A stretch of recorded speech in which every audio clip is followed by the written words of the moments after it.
All right. Hello, hello. I hope you guys can hear me. As always, we're a few minutes after noon. That should be good. Also, for the next couple of minutes, I'm going to be speaking weirdly because I have the hiccups. And I'm really trying to hold it in. Oh, fuck. Okay, good. Perfect. All right. So, oh, Jesus. All right. So, as I mentioned at the end of last Sunday's stream, today we're going to be focusing on doing more um, game mechanics for the game, and they're based on whatever suggestions you guys would have for the game and stuff. Now here, as you can see on my screen, I have the Game Dev Beginner website open. It's really just to save me time when it comes to, let's say, doing movement stuff. So let's say, I don't know, how to transform translate in Unity. Boom. Like this, I'm probably going to use a variant of one of these for the for the enemy movements and whatnot. Um, yeah. So so that's the plan here. This I'm just gonna use it, as I said, as like a because this is a general good rule of thumb when coding. It's like there's no need to hit your head on a wall uh, and like to always try to do code from scratch. Like if something works, just copy paste it. You know what I mean? And if you understand the logic behind it, then like there's no point in writing everything from scratch every time. Like right, like so many of my scripts are basically just reused code from other scripts with a few modifications. Hey, Yurik. It's great. I'm shocked at how many people are here today. Typically, it's more like 3 or 4 people. So already having 6 viewers live is pretty cool. Okay, so this is this is going to be our what's it called? Like our little assistant thing where we can get scripts and stuff. This is why I have this open. Now something else that I'm going to open um, to show you guys is going to be hold on to gameplay or whatever. Walk through full game. Okay, sure. Let's take this. Okay, let's lower the volume a bit. Okay, so I woke up early and did my routine quicker, hence why I joined. Nice. Hey, that's great. I was thinking of waking up at 4 a.m. to go to the gym, but now I was like, fuck it. I'm not gonna do that. Yeah, so hold on. Let's go here. Okay, so this is Hades. For those who don't know, it's a roguelike game. You control this character here, and you basically go from room to room. So now, why did I bring Hades 2 up when it comes to a game dev stream, right? Like, what's the link here? Well, the link is that I'm going to talk about, like, the first segment is going to be a bit of game design once again. I'm going to give you guys a very brief summary of what a game loop is, right? So actually, first, hold on, just give me a moment. Actually, yeah, there you go. So could you? Because I think ChatGPT is gonna word it much better than I could. So could you give me a brief summary of what a gameplay loop is? Okay, a gameplay loop is the core cycle of actions that players repeat throughout the game. It defines how players interact with the game world, make progress, and stay engaged. A basic gameplay loop includes player input. The player makes a decision or takes an action, e.g. move, attack, build, etc. The game response, the game reacts to that input. Examples, enemies move, resources change, story progresses, and feedback, the player sees the result and uses it to plan the next action, right? So that's fairly straightforward here. Loops can be nested. Core loop, the minute to minute gameplay, sometimes it's even second to second, depending on how fast paced the game is, right? So like fight, loot, upgrade. Another good example would be uh, Destiny 2. Destiny 2 gameplay. Let's say this here. Human lifespan. Okay, this is gay. We don't care about gay stuff. No. Yeah, okay, so like do the story mission, shoot the enemy, move around, etc., etc. Eventually, like you're gonna get loot, whatever. I think most people. What the fuck is this? Jesus, bro. Like what are these recommended? Oh my god. All right. So yeah. So same thing with Hades, right? Let's say the. Well, let's first finish reading this, right? So you have core game loop, core gameplay loop, which is the minute-to-minute gameplay. Then you have the midterm loop, which is the goals achieved over a session, right? And then you have the long-term loop, which is progress over time, right? So let's take Hades 2 as an example. Okay, just give me a moment. My eyes are really itchy. I know what the fuck's going on. Yeah, okay, so let's draw something real quick here. Okay, let's say you have room number 1, then room number 2, then like room number 3, and then let's say a boss room.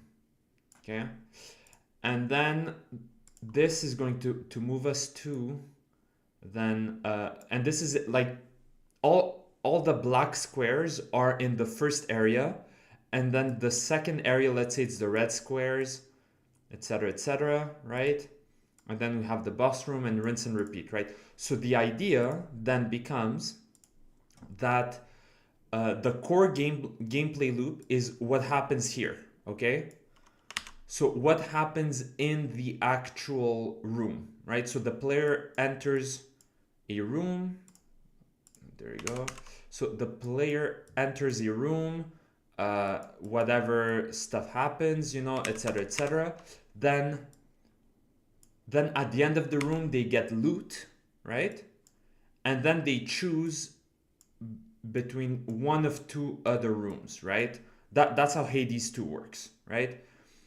So that's the core gameplay loop. You enter a room, defeat the enemies, get the loot, and then pick the next path, typically between two different paths, right? And then same thing here, finish the room, get the loot, and then like that, right? And then same thing here, and then this leads to the final room, which is the boss room, right? There you go, which is the boss room, where you get once again a reward, and then this moves you to the next zone, and then the next zone, same thing, etc. So the way it works is that you have your core gameplay loop, which is what happens inside of a room, right? And then you have your so core gameplay loop, core gameplay loop, core gameplay loop, core gameplay loop, etc.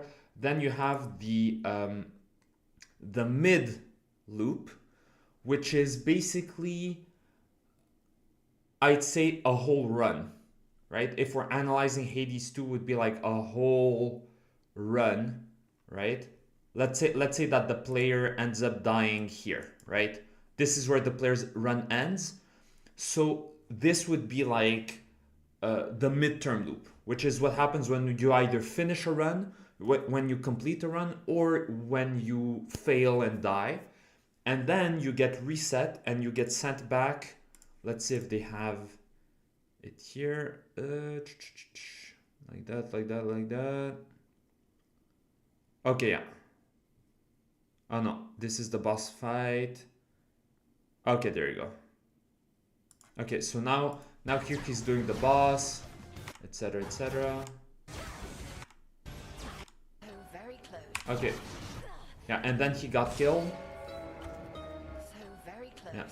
And So yet now not he resets, goes back to the hub area, or whatever, talks with the NPCs, whatever, and that here, the hub area, once you finish a run or you die, is what happens in the, let's expand this. Oh, Jesus Christ. Okay, there you go. And then this here is what happens. It's part of the. Okay, hold on.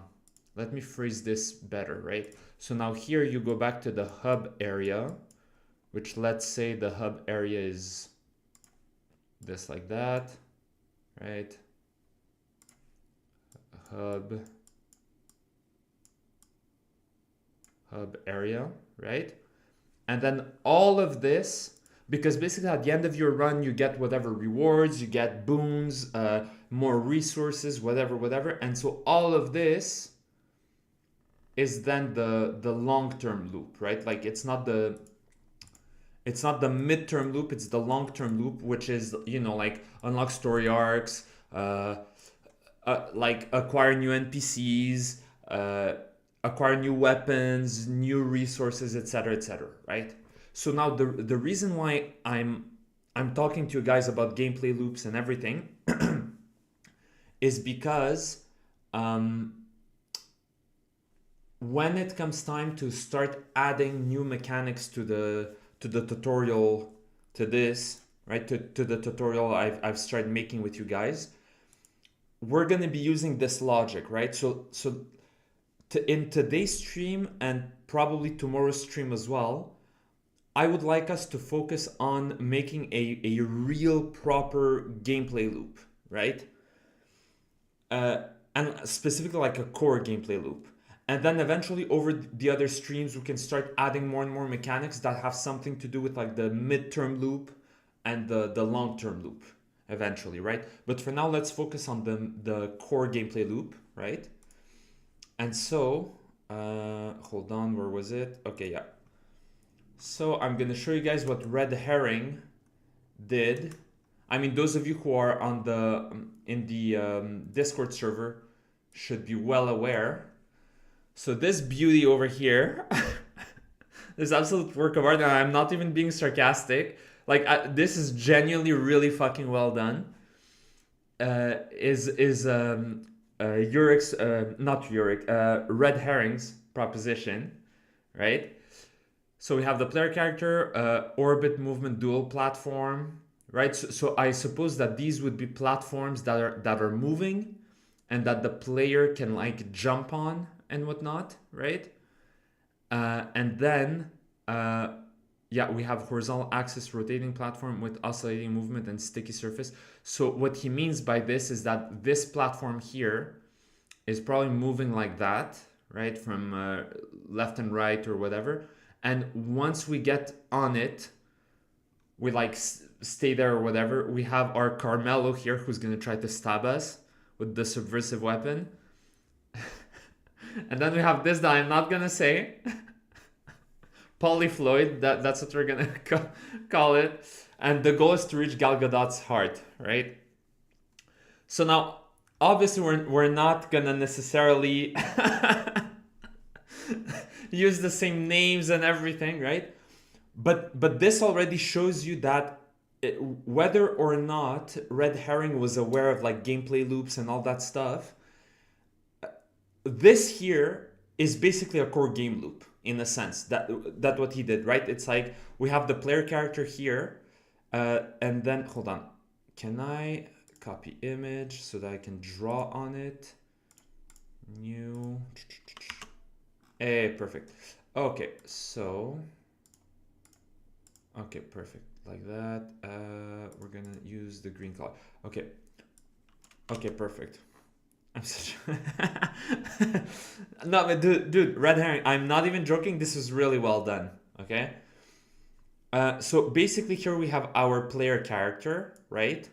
We have a few challenges, a few obstacles, etc., right? like that.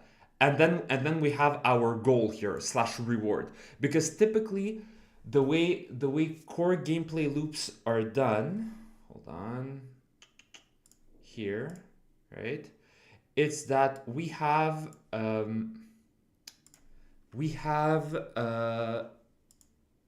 the following. Okay, it's you have a goal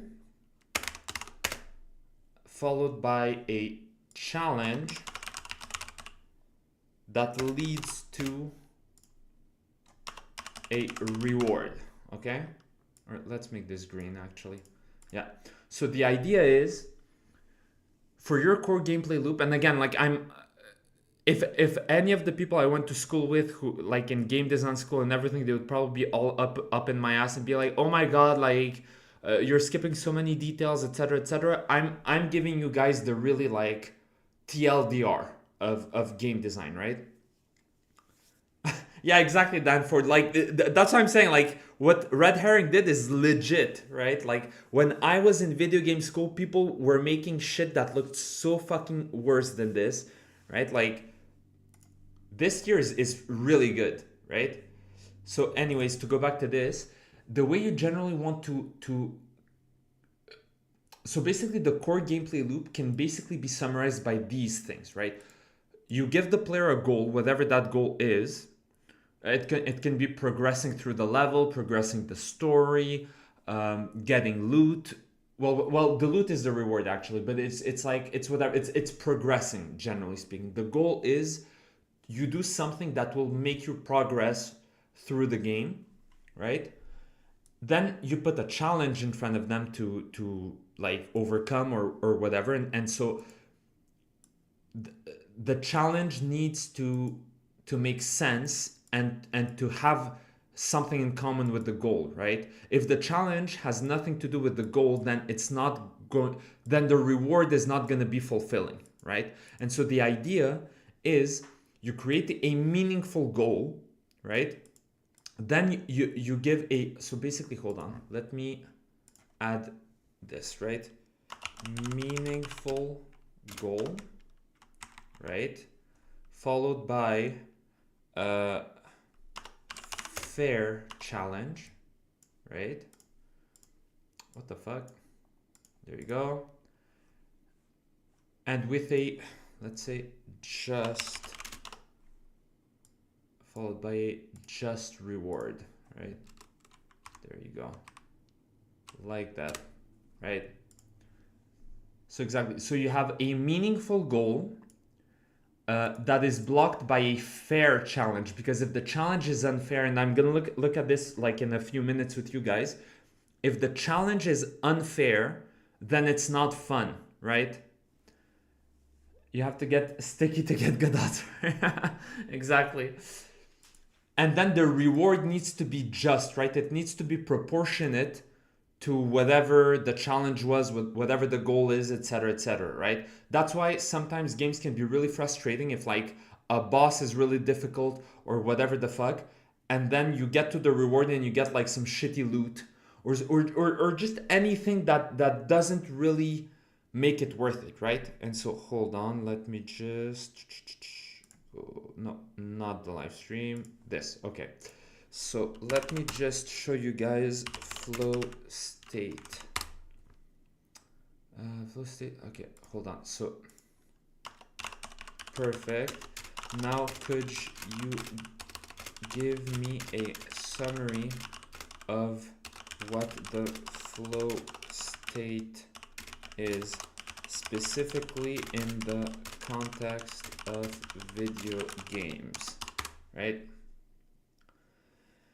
Okay, so in the context of video games, flow state refers to a mental state where a player is fully immersed, focused, and enjoying the game, often losing track of time. It's the sweet spot where the challenge of the game perfectly matches the player's skill level. So key elements of flow state in games, right? Clear goals. So again, meaningful goals, clear goals, same thing, right? The player knows what to do next. Immediate feedback. Actions have visible or audible results, right? And here, immediate feedback would technically be a form of reward, right? So when we're talking about reward, it's not always in this order, right? Like, or rather, it is in this order, but it doesn't mean that you can't have immediate rewards while doing the challenge, right? So for instance, like in a game like hold on, Dawn of War 2018 cool moves. There was a guy, I forgot, I think it was Combo Spartan, maybe. What was it, him? There was a guy who was basically like really good. Blah, blah, blah. Timebreaker God. Combo video. Are we gonna see? Okay, maybe this one's a good example. Okay. Let's see. So now here, okay, for those of you who don't know, this is the area where you're doing like specific challenges, special challenges. And so the goal is to defeat the challenge to get the reward, and the challenge is, well, the enemies, the bosses, whatever, right? I know what the flow state is. Okay, perfect. Okay. Okay, I'm not... Okay, there you go. So now, in this case, just doing the cool combos and stuff, right, is already a reward, right? Like, doing cool shit is basically its own reward, basically, right? So that's what we mean by immediate feedback. The immediate feedback can already be part of the reward, right? But not all of it. 6K hours. Yeah, I mean, look, some people are gonna do whatever they can for that content, right? Balance the difficulty. The game is neither too easy, which would make it boring, or too hard, which would be frustrating. So this is what I mean when I say a fair challenge, right? Because if it's too easy, it's boring. If it's too difficult, it's frustrating, right? And then this leads me to my next part, which is just reward, right? If the challenge was way too difficult and you still somehow overcame it, and then you get some shitty reward, you're gonna be like, well, fuck this game, right?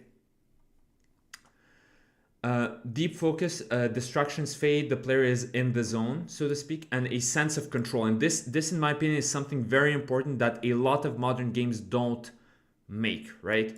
So the player feels agency and mastery over their actions, right? Because a video game is an interactive form of storytelling, right? And so you want the player to feel like they have control over the game, right? So me personally, whenever I design a video game, I make it a real effort to not have mechanics that prevent the player from playing, basically. So let me just multiplayer game chain CC. Let's see if it's gonna give me. Yeah, okay, perfect.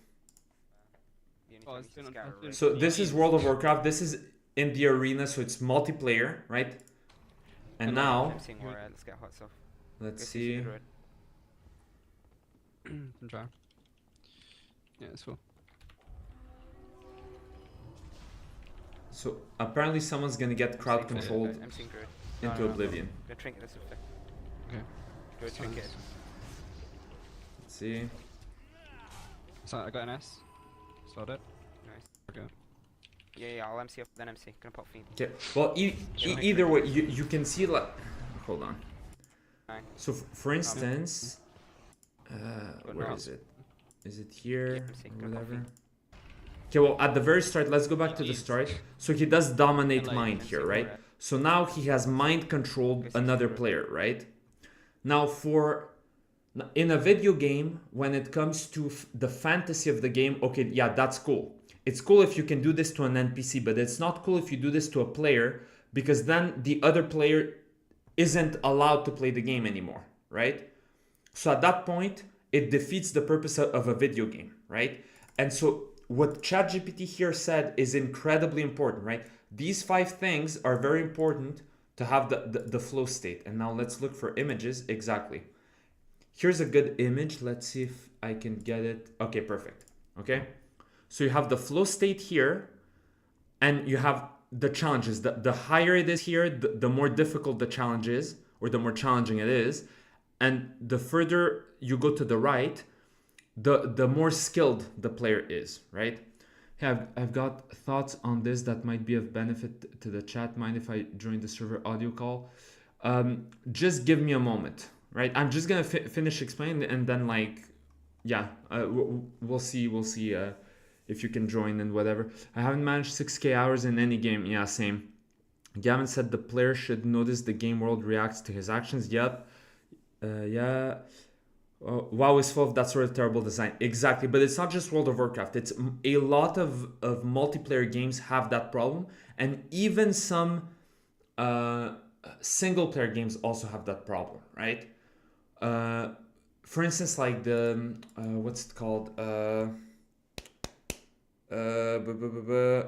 Elden Ring Horaloo. Is it Earthshaker or Grab? Okay. Okay, yeah. Actually, this is a great example, okay? Look at this.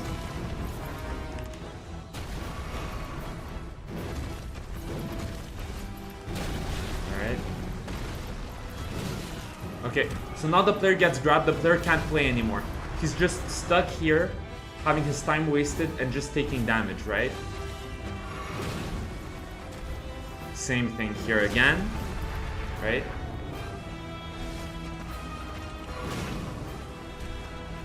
There you go. So this, in my opinion, is bad design because yes, although it looks cool the first time it happens, afterwards, every single time it's going to happen again, it's just going to like cause a bunch of problems, right? It's gonna create frustration because the player, well, here it says anxiety, stress alert, but it can also just be frustration, right? Like nobody enjoys getting stun locked, you know?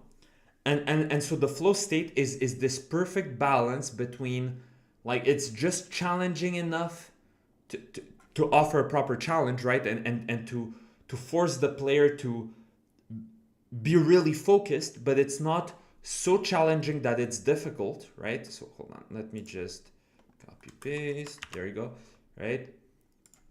Like that. So it's like this, right?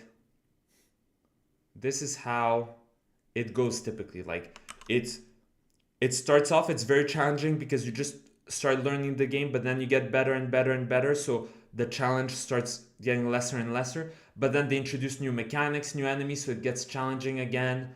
But then you get used to these, so you need new stuff, right? New mechanics, new challenges, new, oh, now there's a boss fight, etc., right? So that's generally the way you should like design your game, right?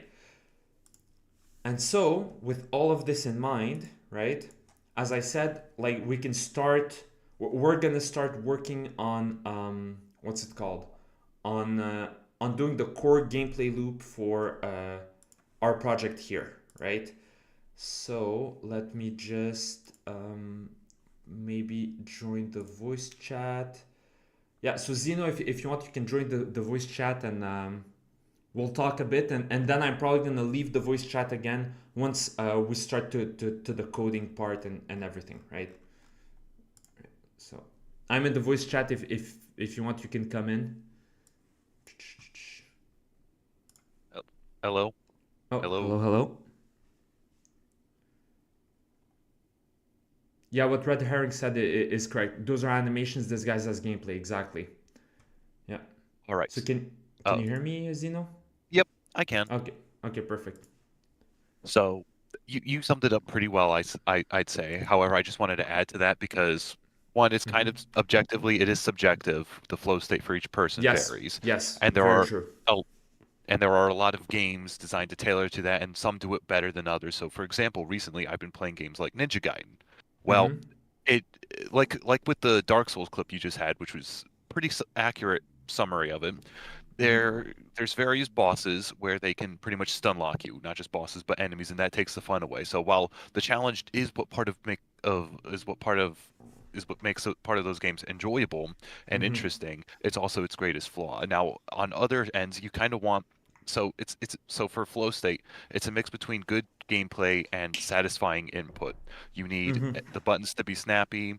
So for example, like first person shooters. So like you want to like the animations need to be good, sounds need to be crisp, and enemies need to die in a reasonable amount of time. That's why when people play games like Payday, at least on normal difficulties, or Call of Duty multiplayer, it's really satisfying. So whenever I would get headaches or I'd be really stressed out for the day, I would go and play those games to decompress, and I would notice that headaches go away. I heat sank an hour of my time and whatnot, right? So I think like it's important for the gameplay loop to be as great as it possibly can. So you summed it up pretty good. I just wanted to add a couple things because you know, playing games like this DMC, for example, that I think works better into the flow state, even though it is a high challenge game. It does play better into the flow state than something like Ninja Gaiden because that's focused on challenging the player to unreasonable degrees. DMC, for as bullshit as it can be, it is still fair. So it's important. Exactly. Yeah. So it's important when you have enemies that are responsive and they still pose a threat. So, I mean, for example, to look at some of the bosses in DMs3 really quickly, you got Agony and Rudra, right? You got the red and blue guy. So that is easily one of my favorite fights in the game because it's not only is it responsive, you can still get punished. If you fuck up, it's on you. That's your mistake. They properly telegraph their moves. They do a significant amount of damage, and they've got interesting gimmicks, right? So between the music, the weapons you currently have, it's a good fight. But in the same game, compare that to Nevon, the lady where you get the guitar.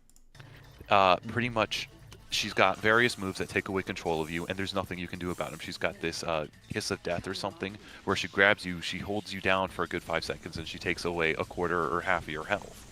See, now that is not fun design, and it's already bad enough. So, like as you can see here, those bats that are flying around her, you have to shoot those down before you can do any proper damage to her. So you're already going to spend a majority of your fight whittling something away just to be able to get a couple hits off her for 5 seconds.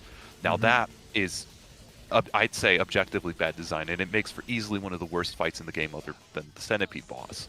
So, and it's important because, like, see how fluid the animations move and how responsive. I mean, it might look janky because this was a 2005 game, but like, see, that's very satisfying. I love using Cerberus. That's the most responsive and satisfying weapon in the game. It's the best weapon to get combos and whatnot. So that plays into the sort of power, because that's kind of what goes into the flow state, is that part of it is a power fantasy, And when you think of power fantasy, you mean like decimating the room. But of course, when people pay $60 or $70, $80 now for a product, pretty much they need to get time out of that.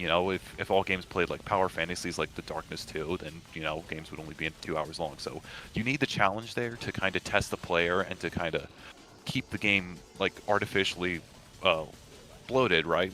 But you also need to mix a fine line between enjoyment and like overall you get what you pay for. I mean, that's kind of like, I mean, I don't like to use this because I think Borderlands 2 shits the bed in this department, but games like Borderlands, for example, you'll be sat there for 5 hours shooting the same enemy because, if you're doing it single player, they artificially buff their health, and this is why I hate RPG games. They buff up their health to these unreasonable, ungodly amounts as a means of making sure the player gets lampshaded or locked, pretty much, to stay there to artificially bloat the time. Because if you don't have the weapons that are of the current high quality or of the current level, you're going to be there longer, which is why I think those games are really bad, as opposed to something like, say, Halo or Doom. While there are upgrades that do improve those weapons in those games, it's still, in a way, it's done in a way that doesn't waste the player's time artificially just for the sake of doing so. So that's why I think it's important for games to have a great core gameplay loop, because that's the real enjoyment for me. I can't really escape when I play games. I pretty much play games for the combat. I love combat. So you shit the bed in that department while it's like the game's mid, you know. So yeah, that's pretty much it. I think you summed it up really good. I just wanted to add on to the fact that, you know, it's still rather subjective. It's going to vary to each person, but there are right and wrong ways to do it. And for some reason or another, people, I don't know, they just like sitting for 5 hours shooting the same enemy, like in fucking what's it called, Borderlands and Dead Island. So Yeah, so that's perfect. Hold on, I'm just gonna I'm gonna add to what you just said, but I'm probably gonna leave the call just because it's gonna be easier for me to like go full stream of consciousness. If any of you guys who are in the server wanna also jump in from time to time, like Zeno just did, that's perfectly fine, right? But it's just that's how I'm gonna structure it, right? Like if any of you guys are interested, you can jump in. I can give you maybe like a 5 or 10 minutes, whatever, and then we can like go back and forth. Sounds good? sounds good. Yeah, perfect. All right. Okay, so exactly. So what Zeno just said is very correct, right? And like I was showing here the footage of Navan, as he was saying, the boss, right? And while he was talking, specifically about the gimmicks part and the, well, he wasn't saying gimmick, but that's what came to my mind, right? Like when he was describing the mechanics of this boss and how it's being difficult and challenging and everything, right? It reminded me of what's her name, Rilana, I think. Yeah, I think. Yeah, this bitch. Okay. Here's another example of something that I consider to be like bad game design. It's her fucking like double or triple moon thing or whatever, right? So now she's invulnerable and all the player needs to do is dodge, basically. And if you don't dodge all 3 of these, right, you're basically gonna die. Like he didn't dodge the last one, which is fine. But if you fail at dodging the first one, you're fucked. Because the way the timing is that the other 2 are gonna hit you automatically. You know what I mean? And so, and so also to add something else before I forget to what Zeno was saying, is that he said that it was subjective and he's very correct, right? And so this is probably the last concept of game design I'm gonna address before we actually start like coding and adding mechanics in Unity and everything. So it's what was it called again? So I was studying game design.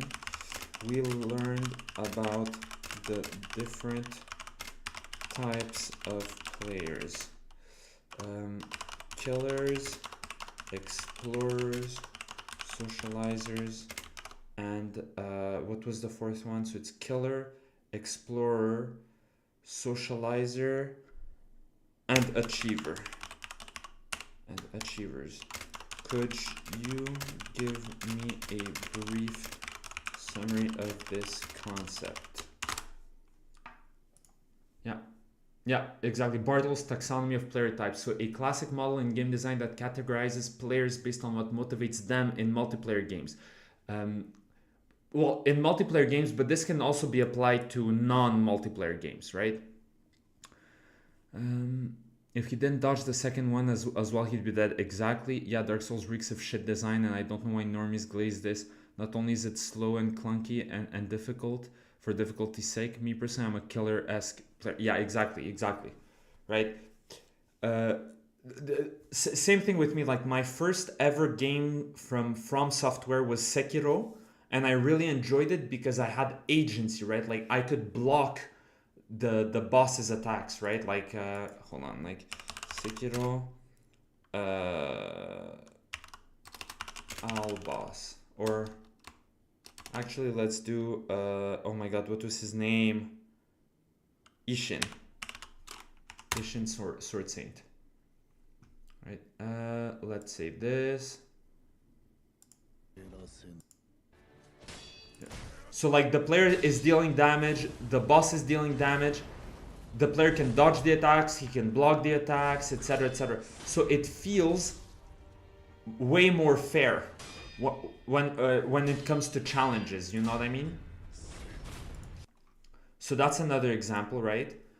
And so what this refers to, the four types, it's killers, motivation, competition, and dominance over others. They enjoy PvP combat, climbing, leaderboards, defeating other players, etc. Design tip: include competitive features like yeah. But here's the thing: killers in the setting of a single player game would be more like Souls players, like players who play like Dark Souls, Elden Ring, Sekiro, Bloodborne, etc. They're also killers, not only because there's multiplayer in these games, but also because the bosses are very difficult. The whole game is very difficult. So they're all about, competition, dominance, right? Like the bragging rights of being like, oh, I soloed Melania without like any boosts or whatever the fuck, right? Like any specific weapons or any armor or with starting stats or whatever, right? Well, exactly, and this is what I've heard, Danford. It's like old FromSoft had the level design. A lot of people said that the level design really helped them immerse themselves, right? And again, this is something Zeno touched, which is that for him, when he was describing the boss fight with Navan, or not just Navan, but like in DMC in general, he was talking about this power fantasy, right? Well, in last week's streams, when I was talking about what a proper game is, right? Like, which is basically hold on, there you go, which is so meaningful gameplay, right? Let's put this in orange. Meaningful gameplay plus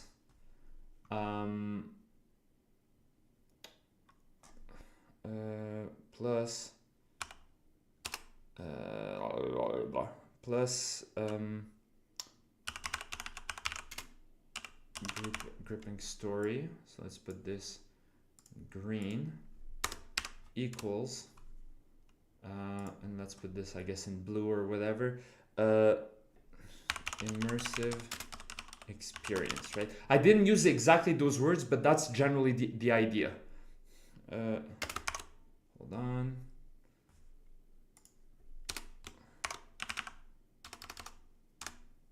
God damn it.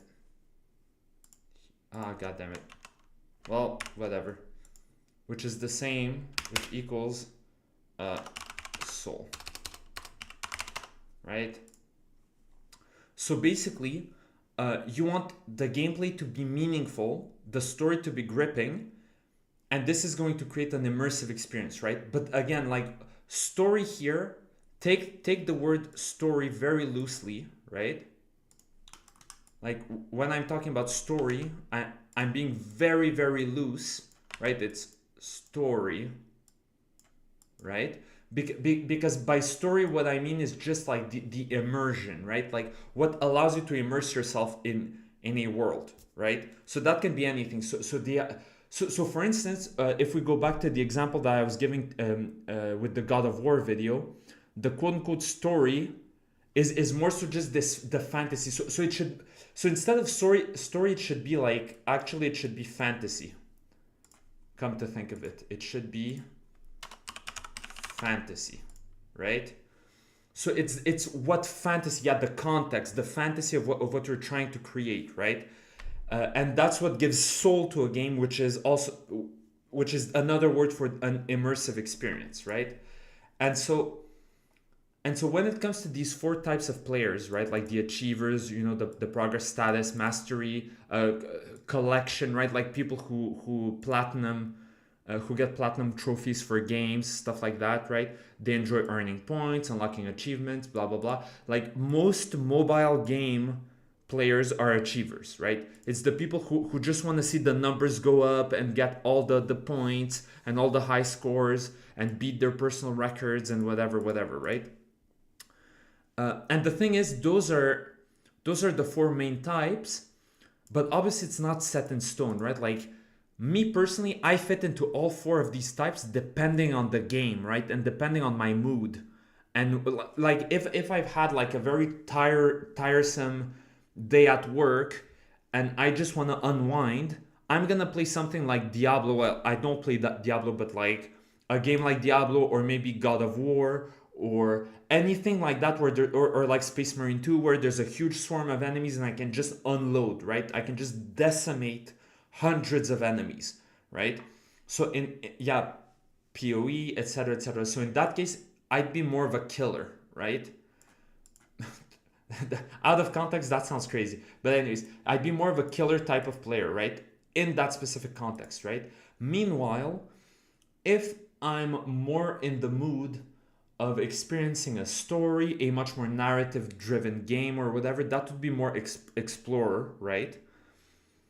If I'm more interested in a relaxing game where I can interact with other players, you know, like do co-op stuff, whatever, I might play some kind of MMO or something like that, right?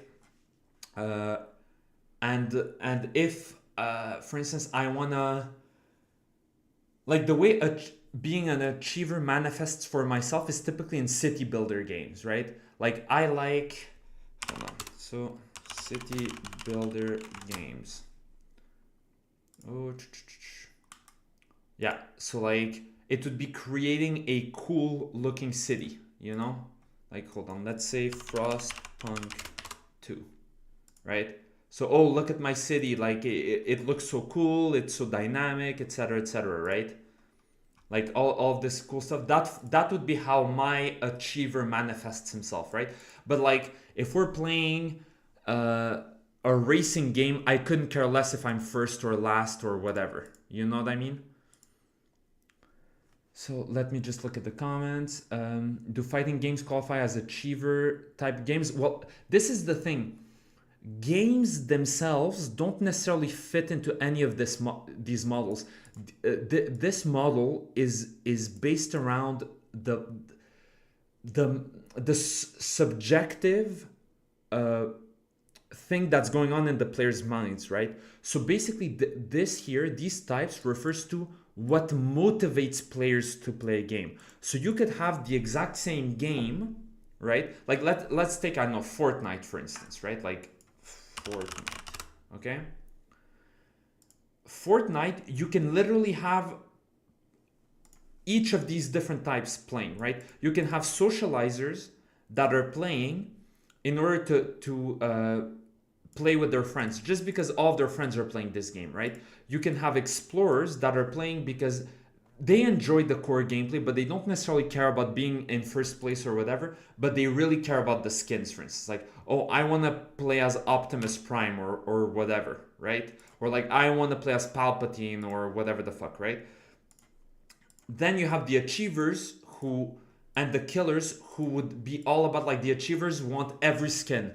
They want to finish the battle pass, etc., etc. Meanwhile, the killers just want to be the number one and win the game and whatever, right? Exactly. Like Bioshock 2 or Deus Ex Human Revolution. Yeah. Now that I think about it, yeah, I'm a mix of killers and achievers. Exactly, right? So Sven made a fair point yesterday, saying the type of games you would take to an island is different from your top. Yeah, exactly. That's a very good point. I didn't watch yesterday's chatcast, but yeah. For me, the joys of progression come from weapon upgrades and player upgrades. That's why I love. Yeah, exactly. And see, that's the thing. It's like that's why you can have multiple players playing the exact same game and say that they enjoy completely different things, right? So, for instance, my personal slop game, well, slop, quote unquote slop, is Heroes of the Storm, right? And the reason why I enjoyed this game so much, right, is because I grew up with Blizzard games, right? And so having, hold on, hopefully this, okay, perfect. So having access to characters from all of these different kinds of games basically brings me nostalgia, right? The gameplay is all right, but the main reason why I play this game is the fantasy, right? So for instance, my reasons for playing this game would be mainly for explorer reasons, specifically nostalgia. But then this motivation is so strong that it makes me also want to play it for all three of these reasons, right? I want to level up all of my characters. I want to master every single hero they add to the game. I want to defeat all the other players and be the number one, right? And I also want to play with my friends, right? So that would be an example where I played this game for all four of these reasons, right? Whereas like any city builder game that I play would basically be for achiever reasons and sometimes explorer reasons if the story's good, right? So anyways, so with all of this in mind, right, like I spent a solid hour almost on this, right? So with all of this in mind, now let's start doing like proper work on this game and like adding mechanics and stuff like that to the game, right? Like let's actually create a core gameplay that's fun for the game I've made, right? Maybe they should rename socializers to normies if you catch my drift. Well, socializer is really all about other interactions with humans. That's why what some of my friends in game design also said is that you can have a main type of these, right? So you can be a let's say, hold on, you can be a so main would be, let's say let's say killer, right? But then secondary would be socializer. So this means let's say defeating your enemies.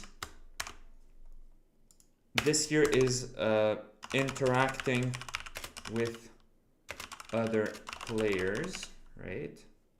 Hold on, let's just do this like that. Let's do this like that, right? And so this is going to equal to, so let's change this to, let's say, red. Let's change this to blue. Then, yeah, and then this, like that. This would be equal to griefers. Equals killing / griefing other players, right? So someone who's both a killer and a socializer would become a griefer and would play the game with the specific intention of ruining other people's shit, right? Like people who play Rust, we all know about like the griefers in Rust, right? Like you build your base and then they show up when you're AFK and like they blow everything up, right? That would be an example of that, right? Yeah, or breakers. Oh fuck, I have hiccups again. God damn it. Okay. So, yeah, so with that in mind, let me just show you guys Rust and Minecraft players exactly. All right. So here we have the thing I've made. We can jump like that, and if I jump on the enemy, I deal damage to him. But now he dealt damage to me, and now if I go here, there you go. This like pushes me away, etc., etc. Right? Is that an upside down double dildo? I know it looks weird, but the idea here is that the upper part is like the torso of a mech, and the lower part is, it shows where the hips would be facing, right? So it is pointing in in whichever direction the player is moving in, right? So like that, it's pointing. If I turn around and do this, now it's pointing this way, right? Etc., etc. So there you go. All right. I replicated your project. All cool stuff. Oh, thanks.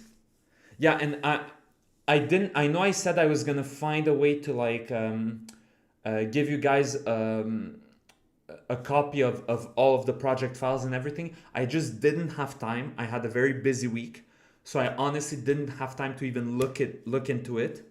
But eventually, like sooner or later, I'm gonna figure it out. It's probably not gonna be through Google Drive, but yeah, maybe GitHub, maybe something else. Like we'll see. but yeah, so the idea, hold on, there you go. Okay, so the idea here is that I mentioned this in another stream that I did maybe 1 or 2 weeks ago, I don't remember, that the idea is we're going to have the torso rotating separately from the hips. So that way we can have cool mechanics where like the player is moving in a direction but is facing the opposite way and maybe shooting at enemies or whatever else might be the case, right? I already have a few mechanics in mind, but I'm also interested to see what you guys have to say, right? So first of all, we're not going to have slopes because slopes, that's one of the things, one of the constraints. We're not gonna have slopes because they're just a pain in the ass, right? So hold on. Let me show you guys once again why slopes are a pain in the ass. Like I can't really jump on a slope, you know what I mean? It's weird. Slopes are just not fun, basically. What about a mechanic where you can swap legs with like a jet engine or tank tracks? Yeah, I had ideas like these, but that would be that type of mechanic where like the player can like swap weapons or swap abilities or whatever would be more part of the what's it called, the hold on, it would be a part of the mid to long term loop, right? So today and probably tomorrow we're really gonna focus on the core gameplay loop, right? You'd have to raycast to it, I guess. Not really touched through. Yeah, exactly. And that's why for now I'm not gonna do complex stuff like that. Maybe later on, right? Maybe once we start working on the mid to long term loops, maybe then we can start doing more fancy mechanics. But for now we're gonna keep it simple, right? Keep it simple and stupid. So I'm gonna remove the slope. And now what I'm thinking is first let's work more on our enemies, right? Like let's make them move around, maybe patrol and stuff, and like give them a really basic AI, right? So let's go here into our script, to our enemy script. There's different ways to do it, but yeah, raycasting is one of them. Exactly. But like I haven't shown raycasting yet, so that's why like again, like I prefer taking things slowly, little by little, just not to overwhelm people with different concepts and stuff like that, right? So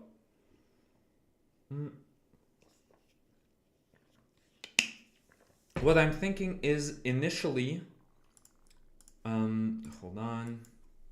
So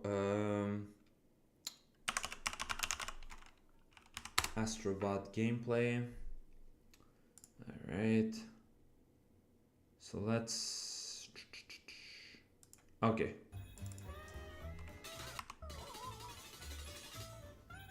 Okay, I don't know. Okay, these aren't enemies. Hold on. I remember the camel colors.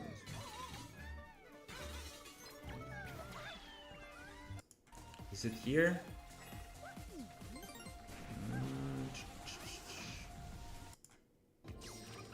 No. Okay, there you go. Okay, perfect. So here, let's take an example. Like this game, you can jump around, you can grab coins, whatever. And here you have enemies. As you can see here, they're like idle. They're just idling around. And then when they see the player, they maybe charge towards the player or whatever, right? Initially, what I'm thinking is we can start by just giving them like automated movement patterns, like move from this area to this, and then move backwards, right? Stuff like that, and then eventually we can start adding on more stuff, right? On top of them. Yeah, exactly, like movement patterns, stuff like that, right? So here, first I'm gonna zoom in. Let me know if this is good enough for you guys, or if you'd like me to zoom it in a bit more. And I'm gonna start writing down more prefabs, I mean variables. Okay, it looks fine. Okay, perfect. So core enemy variables. So wait a minute, okay, header, There you go. Okay, so it's going to be enemy stats, enemy movement vars. Now, why is this giving me an error? It's not valid as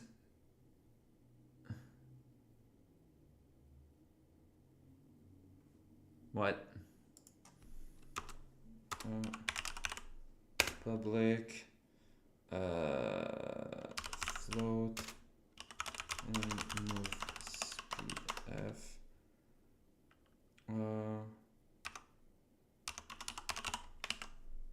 Okay, there you go. I just need to write something underneath it. Okay, makes sense, makes sense. Okay. Okay, so here we have max enemy HP, current enemy HP, enemy attack damage, and then enemy knockback force. There you go. Okay, so public Pt.3 current movement direction v3. Okay, there you go. Current movement direction Pt.3. Then here we have movement speed. All right, so let's go back to this here. How to use transform translate. So this means, okay, this means that if you do want to create movement using transform, you'll still need to scale the movement. Yeah, of course. Transform translate, blah blah blah, meaning that the object will move forward relative to itself and right relative to the world. The global vector forward. However, if you pass the local forward vector of the object into the translate function without specifying the space that you're operating in, it will still be converted as if it's a global direction. So, however, if you pass the local forward vector of the object into the translate function without specifying the space that you're operating in, it will still be converted as if it's a global direction, even though it's not. Okay. This can be very easy to do, but means that the direction is essentially converted twice. Okay, so let me just go back here. Let's see. Player manager. Let's go to horizontal movement manager. Transform that position, flat forward. Okay, perfect. Okay.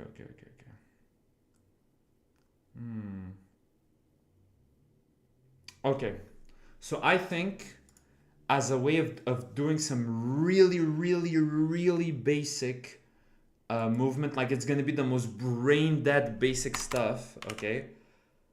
Here's what I'm thinking of doing. Okay, public void. By the way, if you write just like, let's say void test function, whatever, right? Code goes here, right? Like that. If you write nothing in front of it, it just starts with void. It's private, which means that it can't be accessed by other scripts, right? So if I were to go to player manager here and go all the way down to the to here where it collides with an enemy and it gets access to the current enemy script, etc., etc.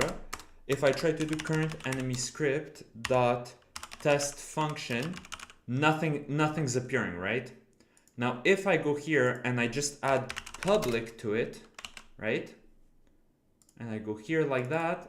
Let's erase this test function. Oh, now all of a sudden I can do the test function, right? So here's another really useful thing to do. Enemy. Okay, so here we're gonna rename this function to enemy pattern movement. Okay. So what we're going to do is this function controls the enemy's movement, which is in a simple straight line pattern. Okay, so what I'm gonna do, hold on, let's go back to here, just to copy paste like that, relative to itself. Okay, yeah, that's what I thought. Okay, perfect. Like that. Okay, so now this obviously isn't gonna work because of this. So what we're going to do is do transform dot translate vector3 dot forward times move speed times, once again, always do times dot time dot delta time, like that, right? Because this always makes sure that the movement is going to be consistent, right? And for those of you who don't know the difference between something like translate delta time maxing, yeah. So the difference between something like transform.translate and what we have here for the jump, which is add force, right, is that this simply adds a force which uses the physics engine in Unity. And so that's why if I press play and I press jump, it's a little floaty, and eventually I start going back down, right? So like I'm gonna press space, see? And if I go here, hold on. Okay, well, it's not, for whatever reason, it's not detecting. Okay, now it has detected this, but now it's not. What the hell? Why is it not detecting? Oh, fuck. Hold on.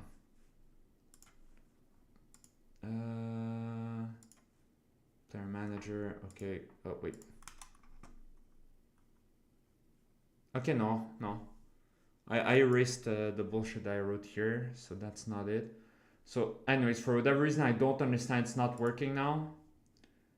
Yeah, the collision, it's not working. I'm not sure why. Whatever.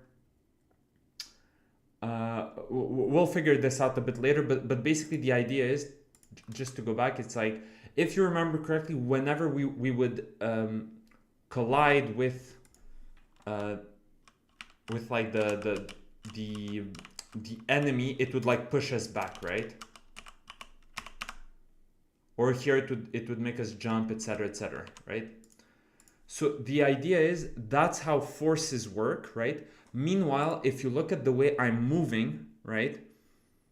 Like the way I'm moving forward, backward, whatever, it's like it's consistent, right? It's not like a force that either like increases or decreases gradually, right? It's like I'm always moving at the exact same speed. There's no acceleration, there's no deceleration, etc. That's translate, right?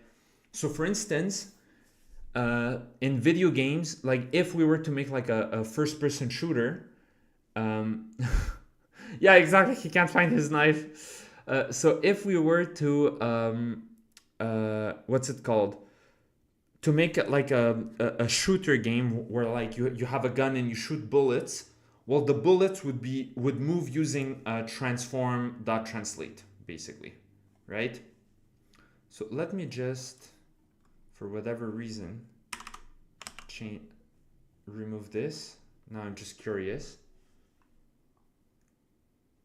All right, there you go.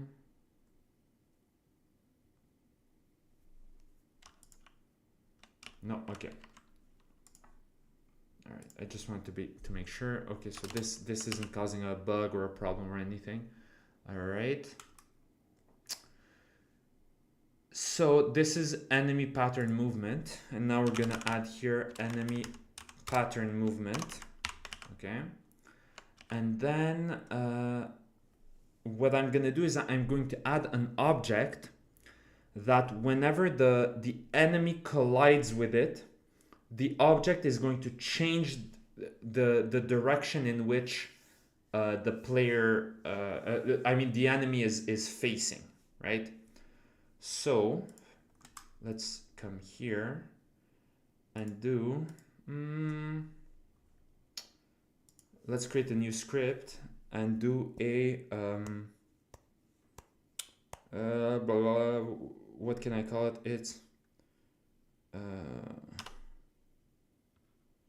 or actually, no. I'm gonna delete this because I don't need the script to do this. I can just do it inside the enemy script. Oh, no, I do need the script. Jesus. Well, welcome to game dev, where at any second you change decisions, right? So we're gonna do a movement pattern manager. Movement pattern manager. It's a terrible name for a script, but as I said, that's one of my big problems. It's like I can't be succinct with the things that with the names I give stuff. All right. No, this. Not gonna lie, I can't imagine streaming myself coding. Yeah, well, someone has to take the bullet, you know what I mean? Call it, touch me and see what happens. Jesus. Okay, so, what was it again? Header, there you go. Okay, header,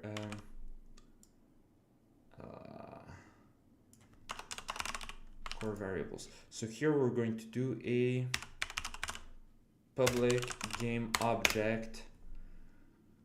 Public game object, new direction object, okay? And so here we're going to have on trigger enter, like that. So this means that whenever an object that has a trigger collider collides with whatever object I'm going to put this script on, it's going to do something with it, okay? So, what, okay, core variables,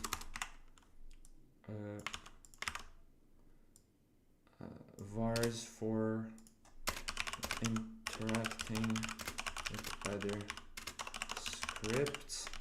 And here what we're gonna do is we're gonna do private enemy, yeah, private of type enemy because it's for the enemy script. Current enemy, enemy script. There you go. And here what we're going to do is similar to here. We're gonna take this, right? We're going to do like that. Okay, so whenever an enemy collides with this object, change the direction it's facing, okay? And here, if I remember correctly, we had a, hold on. Again, this is how, like, what, because I almost know exactly how to write what I'm about to write, but I'm not 100% sure, and I don't want to waste time making mistakes, right? So instead, what I'm going to do is just do this thing, like Unity, Unity 3D lookat.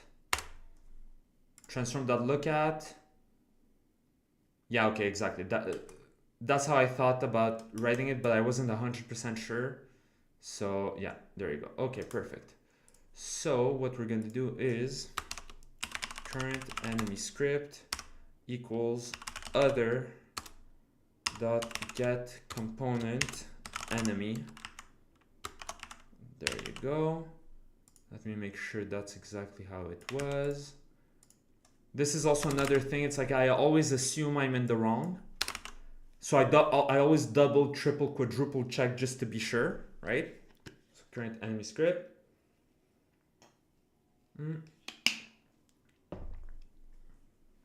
Okay, and then all we're gonna do is current enemy script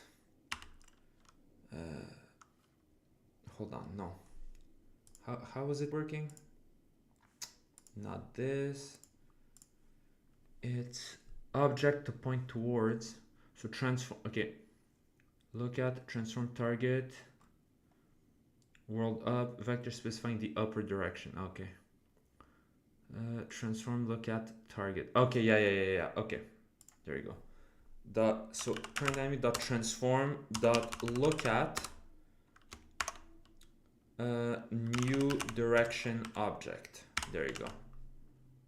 Oops. Dot transform dot position. There you go. Okay. So here enemy for the current movement direction, this is honestly, we don't actually need it for now. So I'm just gonna nullify this. All right. There you go. Like that. Okay. So now let's create 3D object. Let's say it's a cube. And it's change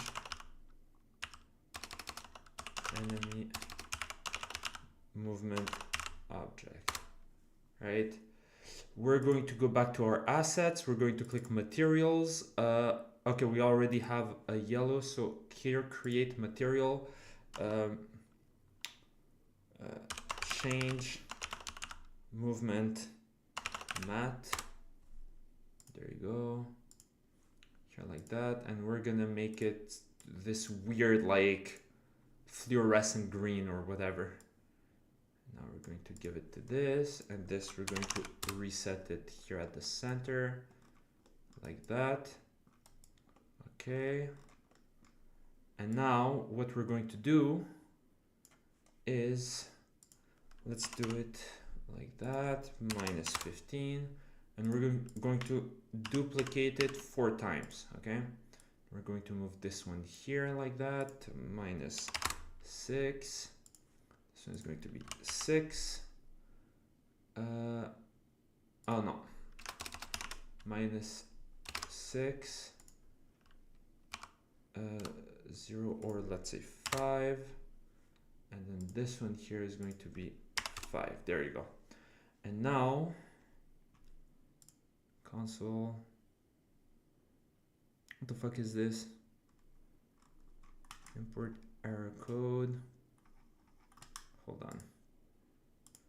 Assets. What the fuck is this?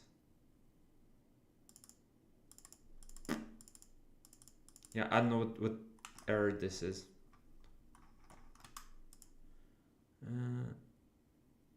Did I? Hold on. Package manager. Let me just see something. No, okay, everything's good. But whatever. My my project is being hacked by Mossad. That's what's happening. All right. So all I'm going to do is make a pattern where the enemy is moving this way, right? Like that, right? And this pattern here, right? So what we're going to do is we're going to select this one here. Hold on, scripts. And then we're going to do we're going to drag and drop movement. There you go. Player movement pattern manager. Oops, no. No, not player manager. Remove script. Movement pattern manager. Movement pattern manager. Movement pattern manager. Normally I should have added it to the original so that duplicating it wasn't going to cause any problems. So what we're going to do is we're going to take this one here and move it up here like that. Then we're going to do like that. Then wait, hold on. This one here like that. So then this one here like that. And then there you go. So whenever the enemy collides with this, it's going to move this way, right? Whenever it collides with this, it's going to move this way. Whenever it collides with with this, it's going to move this way. And whenever it collides with this, it's going, so it should move like that, right? So let's move it here like that. Like that over here, right? Let's do no, minus 18, 13. There you go. Okay. And let's also move the player manager so that we can be looking at everything. Let's see. Let's press play. Okay, well this, okay, Jesus. It's moving in the opposite direction. Oh, no, right. Because I'm an idiot. Okay. Because when I created the, what's it called? The enemy movement variable, I gave it a speed of -1, which makes it go backwards, right? So let's give it a movement of, let's say, 5. Let's start with 5. And again, I know I'm generally going fairly quickly. Oh, Jesus. Oh, right. Ooh.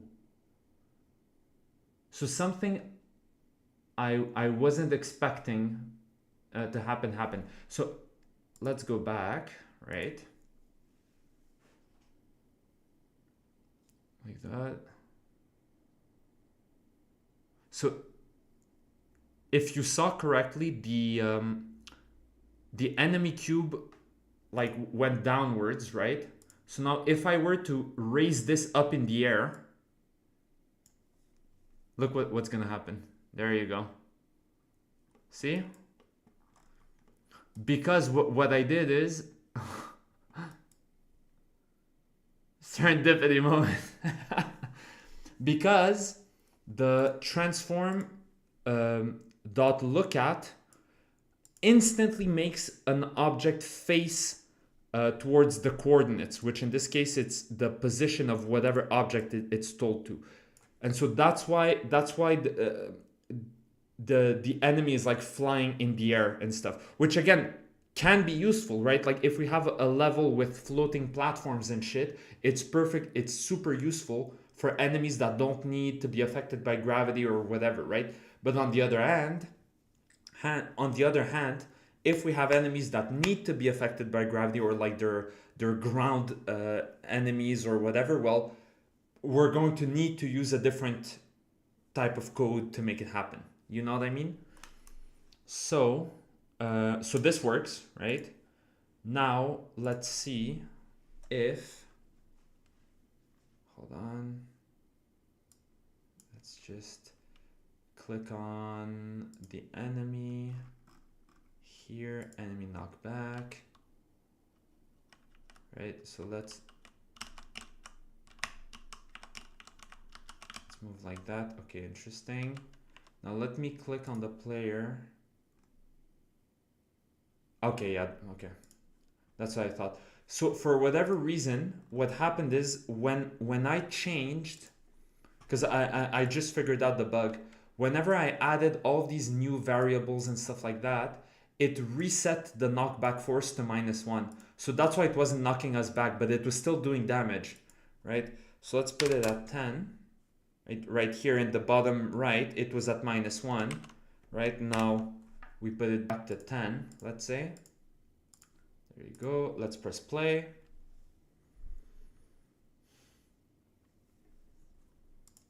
So now, if I just move, there you go. There you go. All right. So now that works. Now these ones, we're gonna put them trigger. We're going to give them a rigid body. We're gonna move this one up. We're going to disable gravity. And we're going to freeze their positions and rotations just to be sure. There you go. All right. That's actually really cool. All right. So for instance, hold on, let's do this like that. This one is at 0.5 on the y-axis, so we're gonna do the same just so that the enemy is normal, right? And what I mean by normal is that its height is normal. It doesn't like go into the, yeah, okay, there you go. Oh, all right. By the way, I'm terrible at platformers, so that's why I'm having so much difficulty aiming. Okay, perfect. So now in theory, we just did damage to the enemy. Okay, let's lower the timer. Player attack reset timer 0.5. Let's put it at 2.5 for now. Okay, 2.5. All right. This isn't the trigger. This is a trigger. Okay, perfect. Okay, so now let's think of something. Okay, let's move all of these. Let's duplicate them.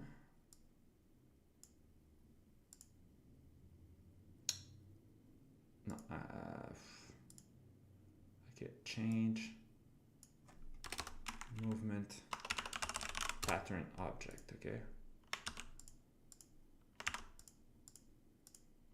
Like that, like that.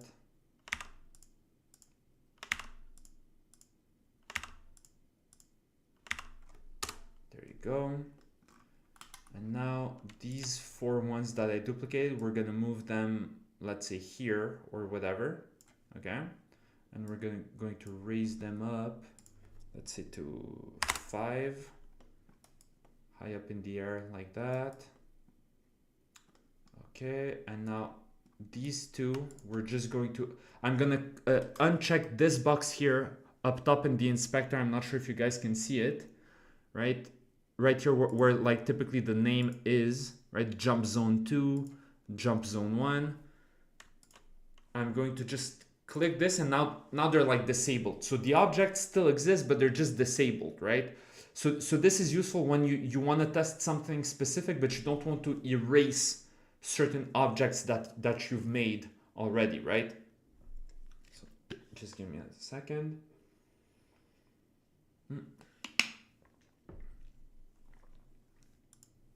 So now let's go back to our movement pattern manager, and let's add another line of code here, which we're going to do, hold on.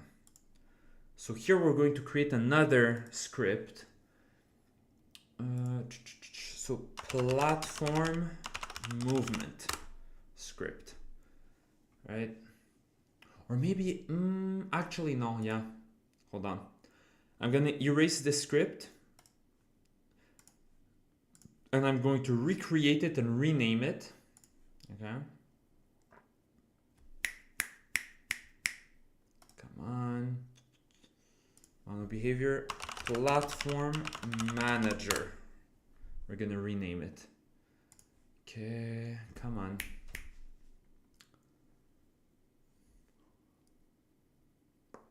All right, platform manager, double click. There you go. There you go. All right. Platform manager. Platform manager.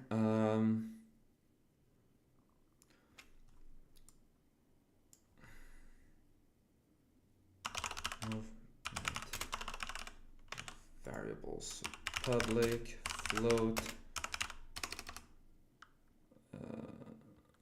this platform move speed f, or honestly I'm just going to rename it to just move speed f equals, there you go, because again whenever I write it -1 means that I need to set it up. If I put it at 0, it means it's going to set it up itself, right?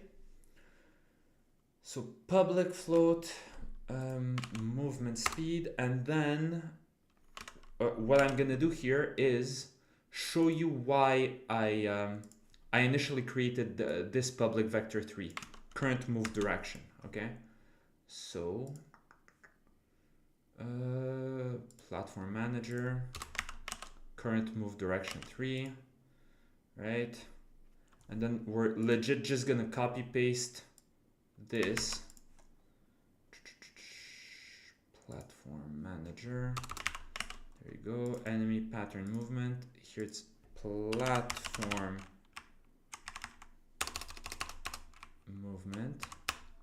Platform movement. This function controls the platform's movement, which is in a simple straight line pattern. Transform blah blah blah. Move speed. There you go. Or platform move speed. There you go. And here, instead of doing vector3.forward, right? So basically, because the enemy, let's go back to the enemy script to show you the logic that I had, right?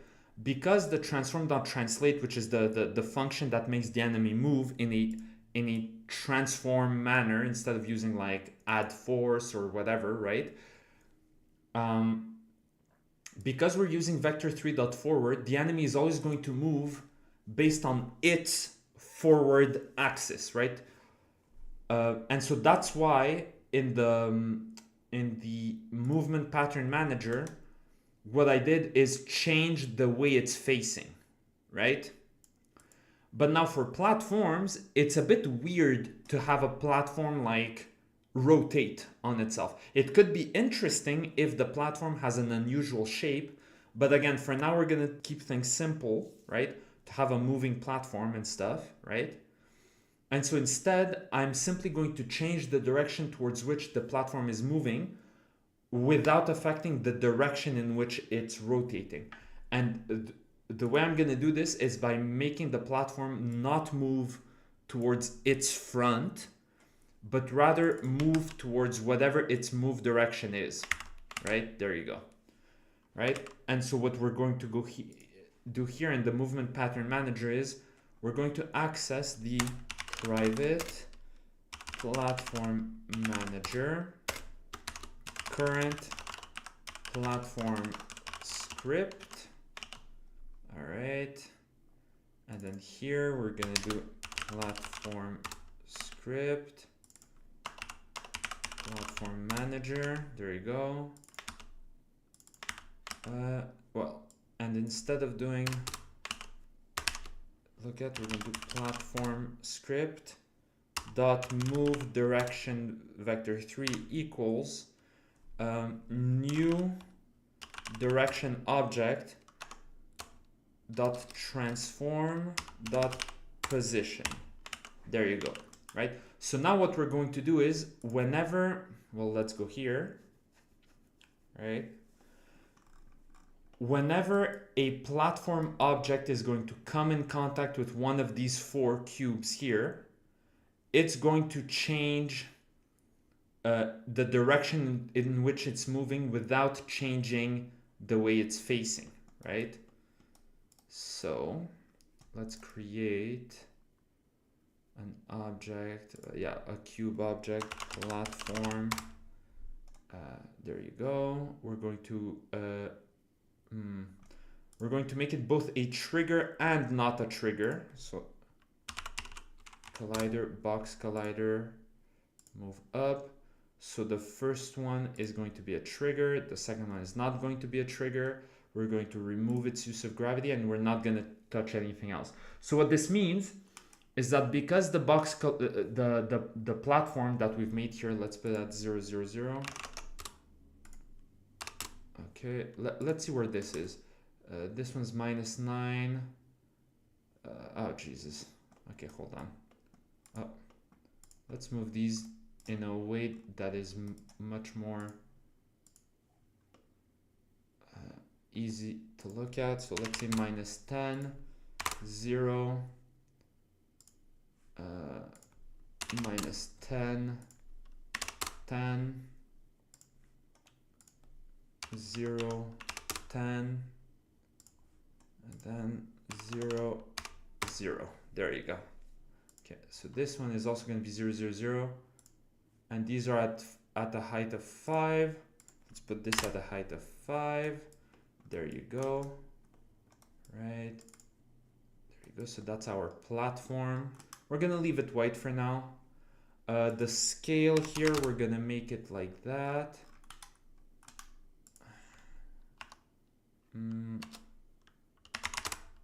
No. 3.5 maybe. 3.5. Okay, there you go. Like that. Right? Okay, so now in theory, this platform should be moving like this, right? But before that, first we need to give it the platform manager script. There you go, current movement speed. Let's put it at 5 or whatever.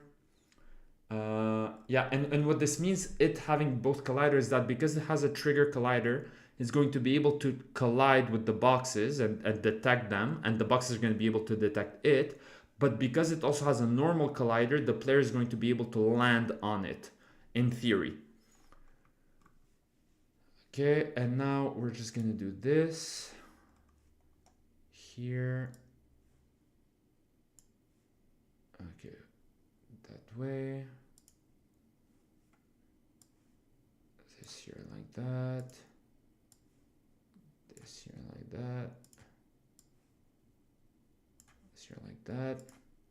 I know it's a bit unclear because they all have the same name, but basically, once again, I made it so that this one is connected with this one with this one, this one, etc., right?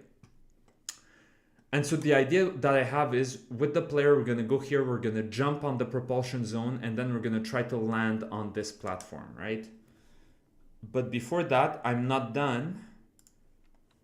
Okay, hold on. Here we have this. We're going to change the tag to platform.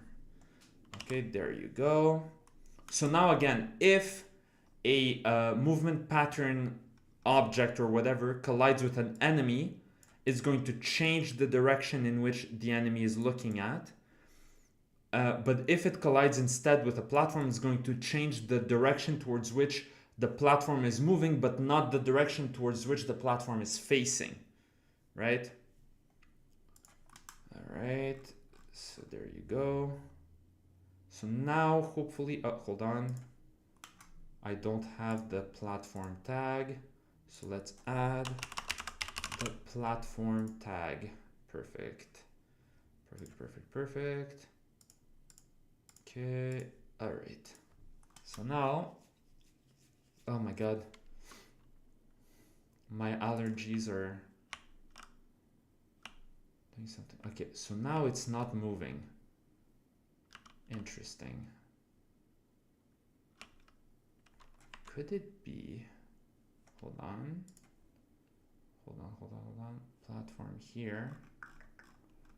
What if I change this to 1? No, that's not the change. So the player is working fine. Oh, Jesus. Well, all right.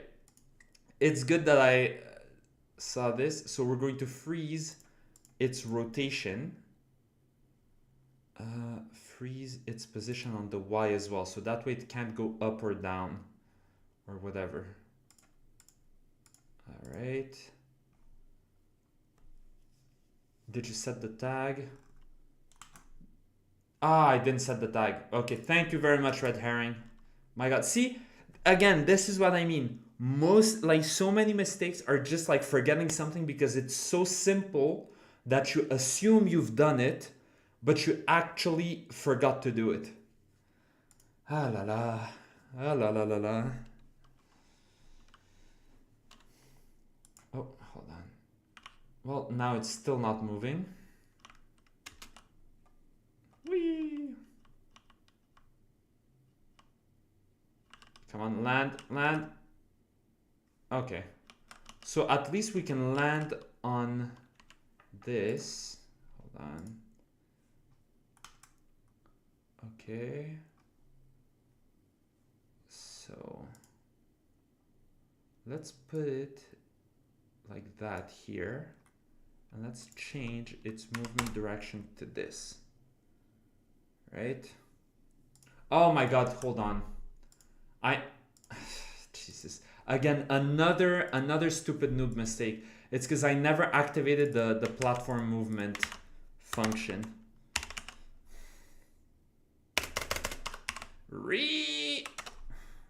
Yo. Ah la la la la. I'm such a noob, guys. I promise you my game is way better coded than this. I swear to God. I promise. Oh la la. Oh my God.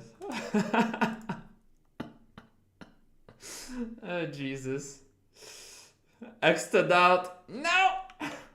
Oh fuck. What the fuck? Oh shit. Hold on, what the fuck? Bro, what the fuck is this?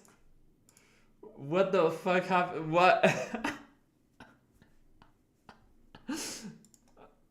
Why is it flying up?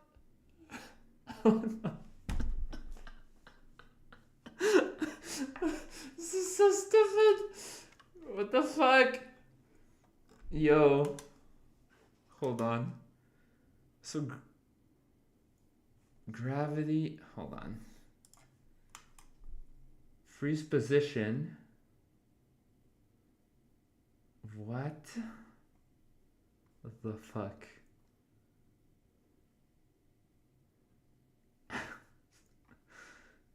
Hold on. They're triggers. They're frozen on all accounts. I don't get it.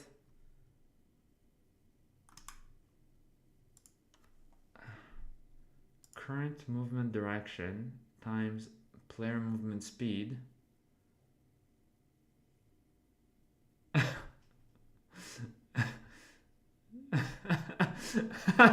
Oh shit. The platform went to go get a gallon of milk. You should have it. Jesus. Bruh. Hold on.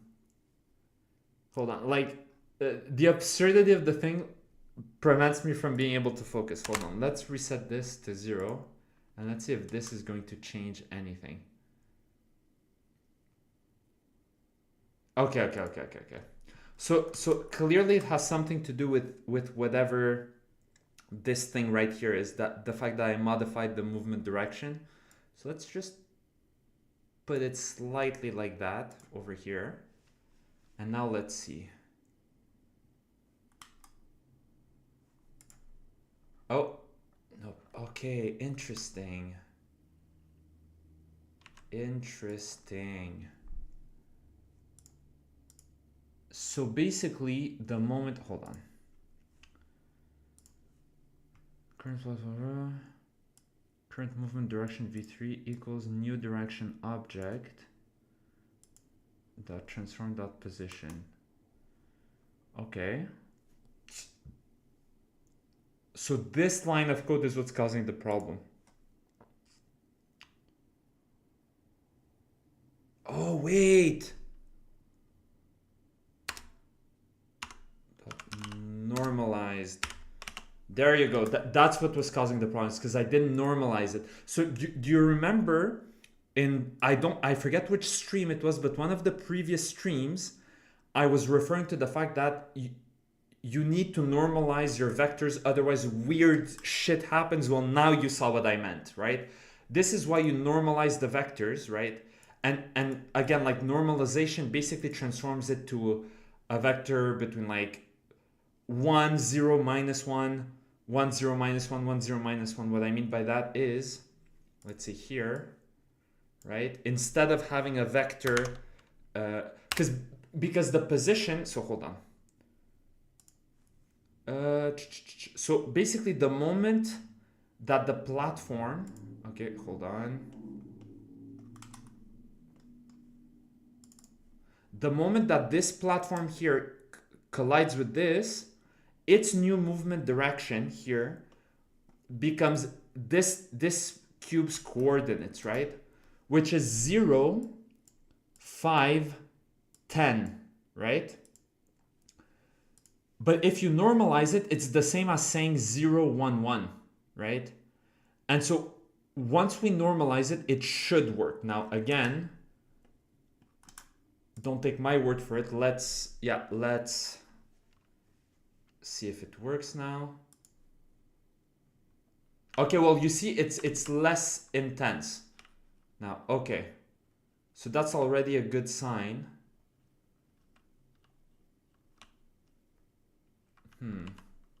So maybe, hold on.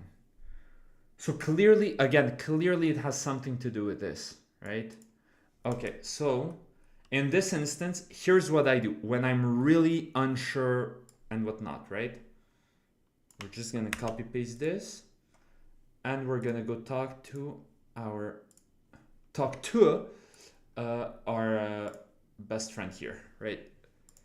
So here's how I'm debugging. Like back in the day, when like before we had AI, because hold on, when did ChatGPT come out? When did ChatGPT 3 come out?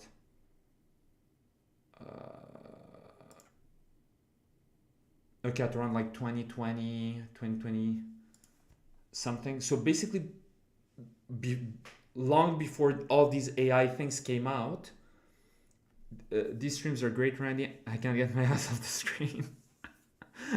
I'm willing to believe you, but the way you wrote it did sound sarcastic. so exactly. So basically, back in the day, what happened is, let's say we have the issue that we're having right now, right? What you would end up doing is like, let's say going here, right, and writing like Unity 3D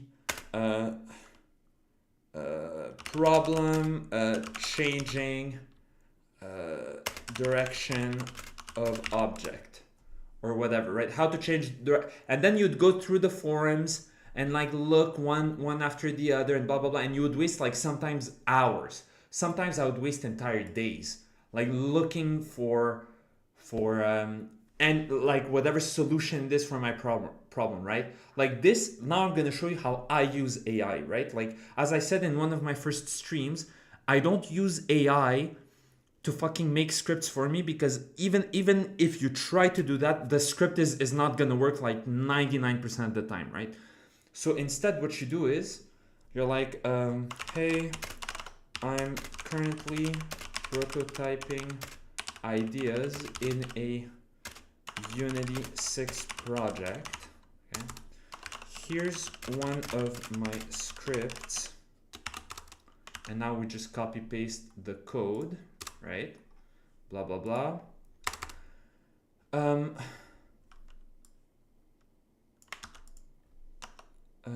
This line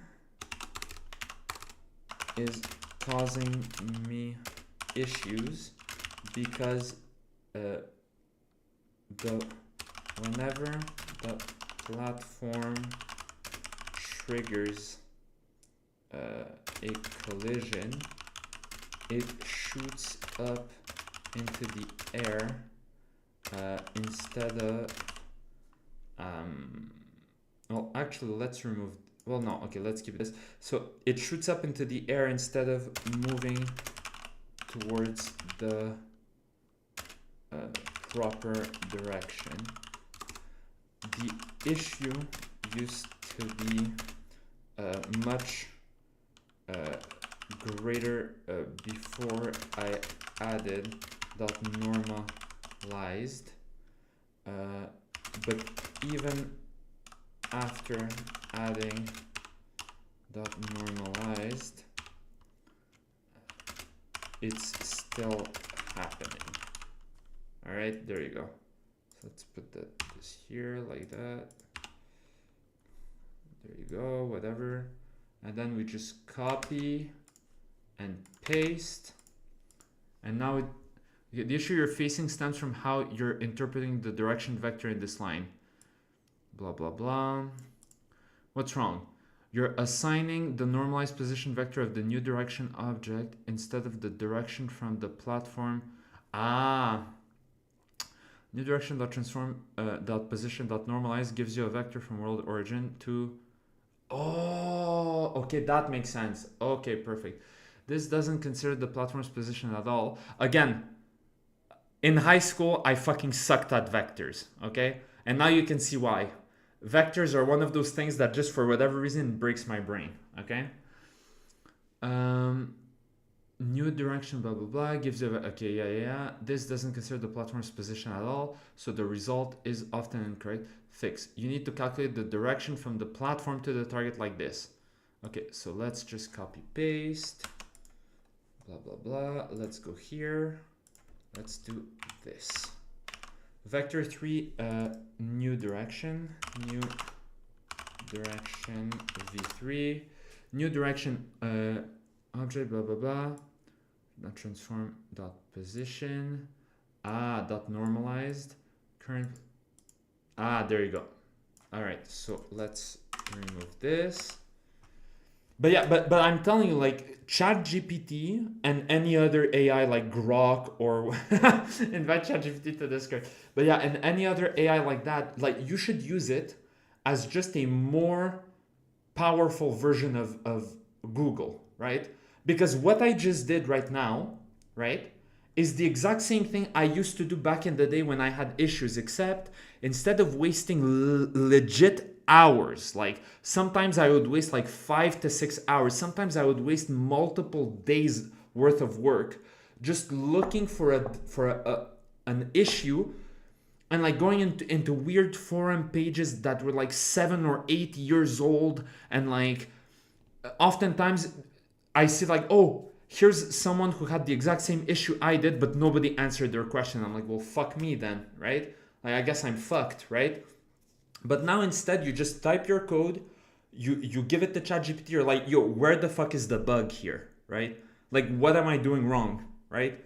And it saves you so much time, right? It saves you so much time.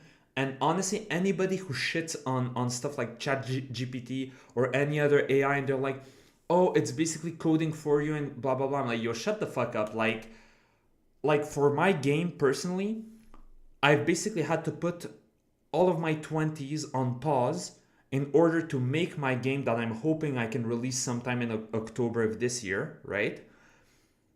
And I'm not about to waste hours of my time when I can just ask ChatGPT and like in 5 or 10 minutes it can answer my question and I can be done with the issue and move on to the next task. You know what I mean? So honestly, anybody who gives you shit for using AI the way I just did, right, to like help save you time, fuck those people. Those people are fucking losers and they're never gonna amount to anything. That's my opinion. Okay? So anyway, so as we were saying here, now we changed the line of code, right? Like that. Now let's see. Now I think it should work.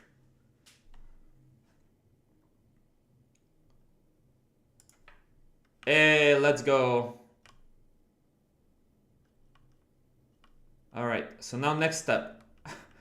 Oh fuck, oh fuck, oh fuck, oh, hey, oh.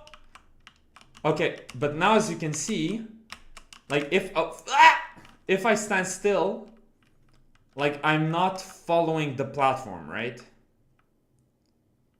All right, fuck. Okay, well anyways, you saw like when I'm standing still, I'm not like following the platform or whatever, right? They're just afraid to lose their jobs that they're overpaid for and worried about being obsolete and thrown away for their worthless efforts. Yeah, absolutely, absolutely. And also here's the thing, like what's probably going to happen is that a lot of coders in the future are basically going to be AI managers, is what's going to happen, you know? So basically, you are going to be someone who understands the theory behind coding, and then you're going to be telling like ChatGPT or whatever, like code me X, Y, and Z, you know, blah blah blah blah blah blah, and then you're just gonna correct the mistakes the AIs are going to be making, like probably in the next 10 to 20, or let's say in the next 50 years at some point. That's what programmers are going to become, right? Which I'm not here to say it's a good thing or a bad thing, but I'm just saying that a lot of people, myself included, have been looking at those trends, right? A quick easy fix for that is to have a slightly raised trigger collider that parents the player to the platform so that it moves with it. Can be wonky, but can be a quick fix. Yes, that is a way. But what I was thinking of doing is something else, which once again I'm gonna do with the help of ChatGPT, because I've been working on a strategy game for the last 5 years. A lot of my really good like code and functions and all that shit and algorithms that I've come up with are really good for strategy games. But like this is legit the first time I'm doing a platformer in my life, right? So that's why I'm also kind of learning on the go as I'm showing you guys stuff, right? So that's also why I'm probably going to be using ChatGPT a bit more during our tutorials than I am for my own project.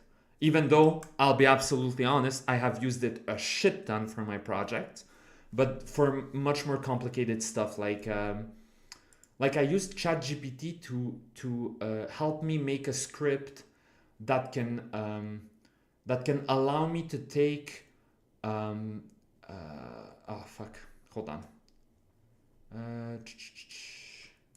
Hold on. Skyboxes, where are they? Skyboxes. Okay. So here I have a bunch of folders with a bunch of different skyboxes for my game, and eventually I'm gonna have more, right? But as you can see here, right? Like these are 6 PNGs, okay? 6 PNGs that I'm using to create a cube map. Okay, a cube map is basically hold on. So let me just open this. It's gonna be easier. So let's say you have, let's say you have a cube like that. It's really it's a really shitty cube. I'm just doing it really quickly, right? So the idea, hold on, god damn it. The idea is that a cube map is a set of PNGs. So there's like an image here, right? Hold on. There's an image here, there's an image here, there's an image here, and then like on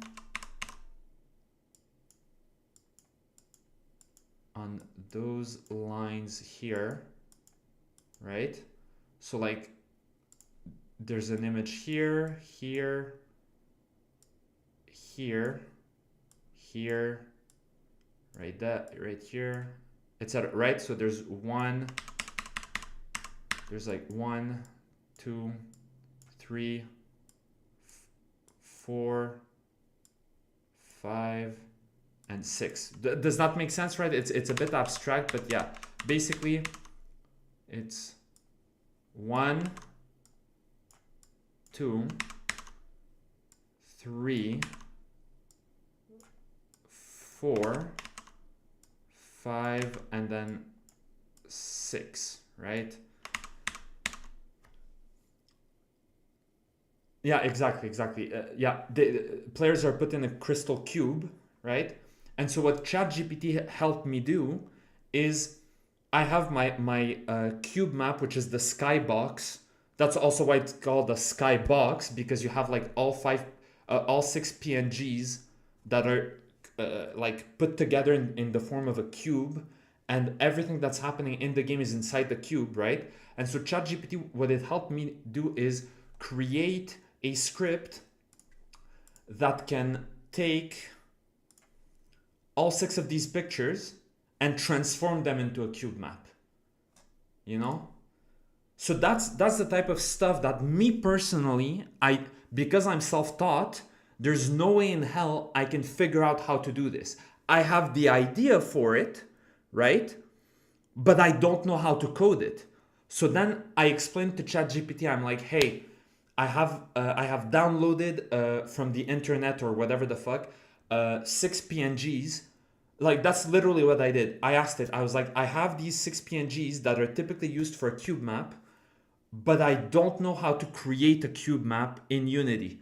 And then it said, well, here are like, it gave me a bunch of options, and then it said like, but if you want, I can help you make a script that's gonna help you like transform it into a cube map. And I was like, well, okay, let's go, right? And it showed me, and there were errors in the script. So again, I still needed to understand coding and understand what's going on, right? And then I fixed the script. So it took me maybe like 30, 45 minutes to like fix the script, try it out. Oh no, there's another mistake, you know, etc., etc. But then eventually I figured it out and now it works, right? So now in my game I have a tool that lets me create cube maps. You know what I mean? And not only that, but ChatGPT explains to you every step of the way. And so you basically learn by watching it do stuff, right? So again, anybody who tells you not to use AI is a retard and they should not be listened to. Okay, so now what we're going to do here is, yeah, basically a free tech artist. All right, it works wonderfully now. Thanks a lot. I would like you to help me with something else. Now, whenever the player character who has a normal collider and rigid body steps on the moving platform, they can't stand on said platform. How can I say? They aren't automatically following the platform's movement. I was thinking of making the player character a child of said platform. A child of said platform.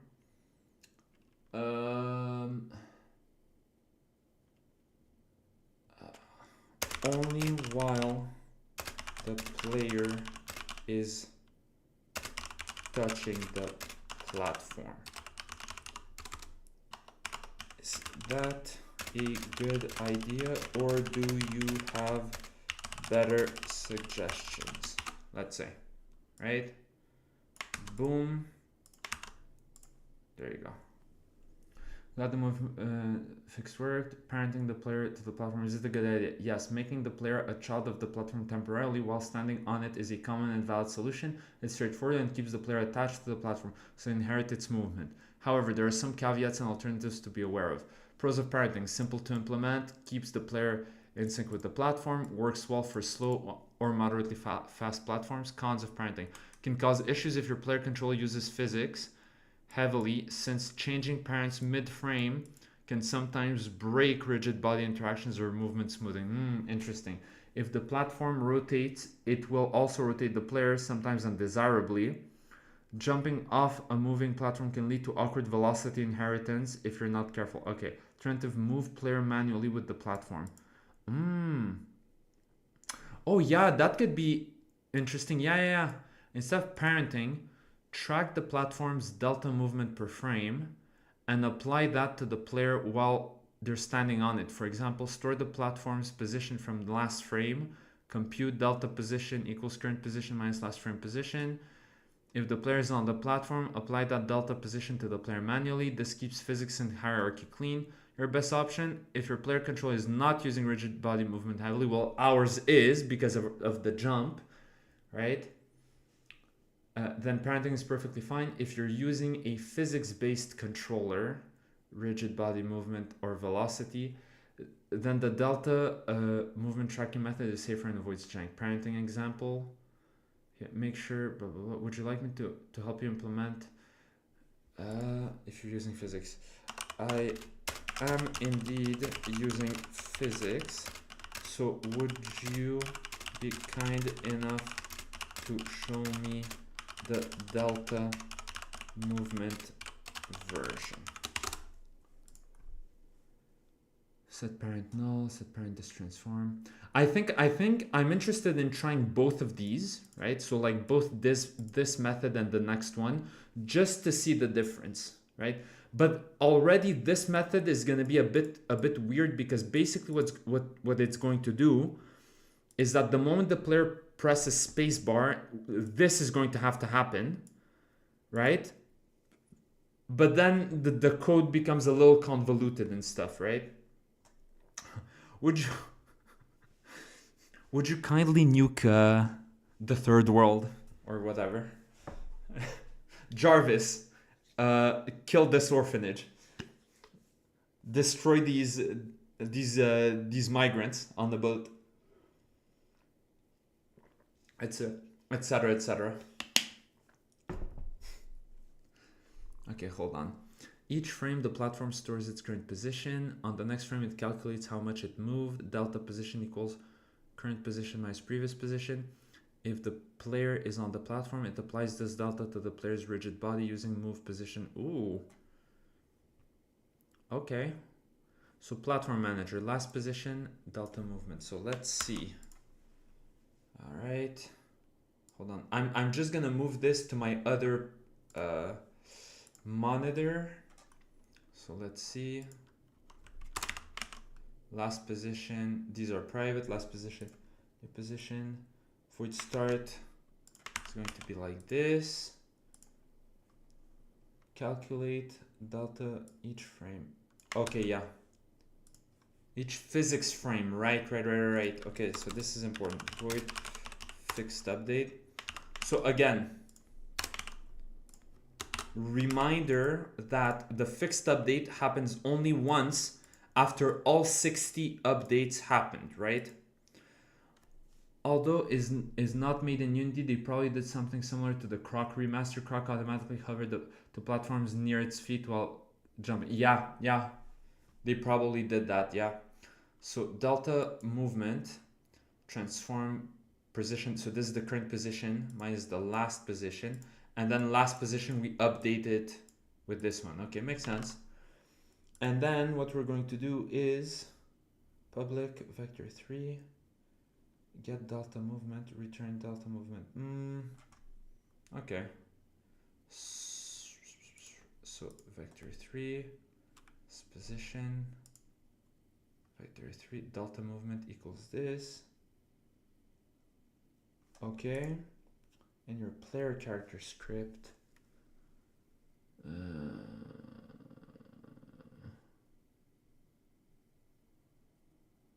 hold on, is not null, rigid body dot move position. Okay, interesting.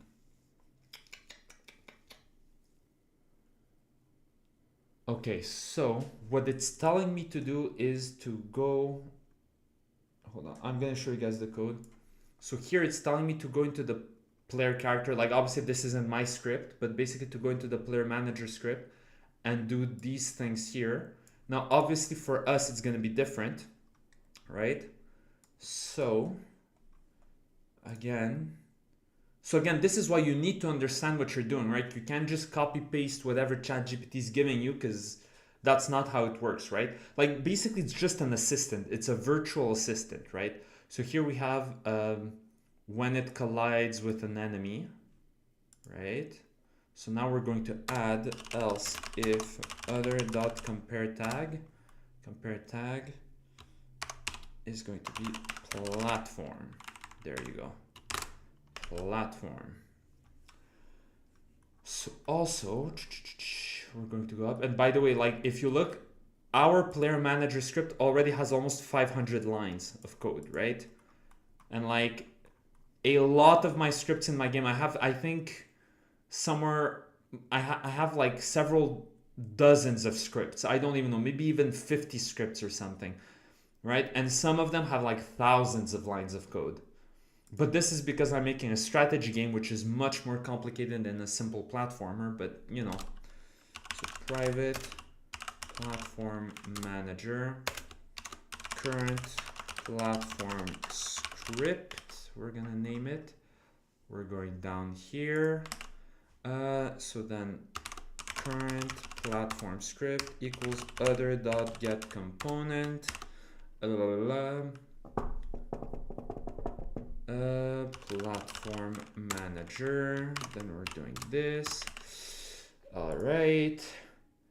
And then what was it saying? It was saying that on collision, current platform equals collision.gameObject. Okay, well, that's what I just did.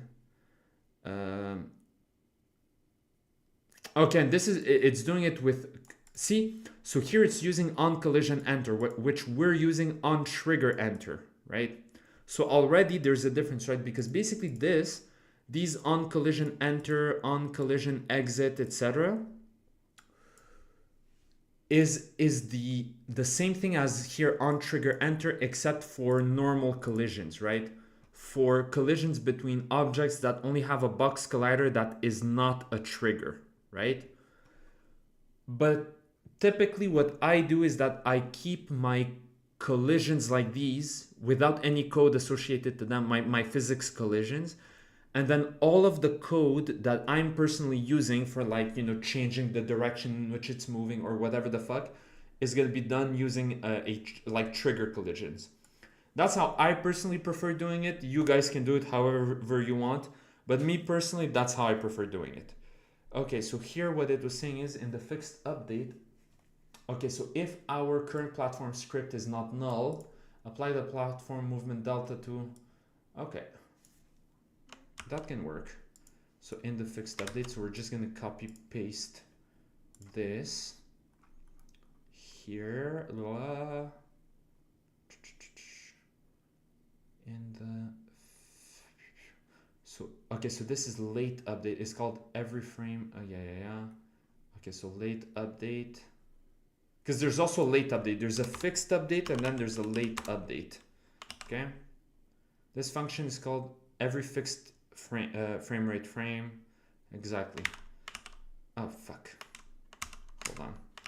Jesus. Let's just copy this like that. Current platform script is not null. So we're going to do RB main RB.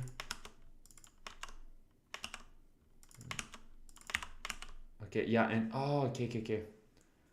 And then get delta movement. The way it showed get delta movement was this function here.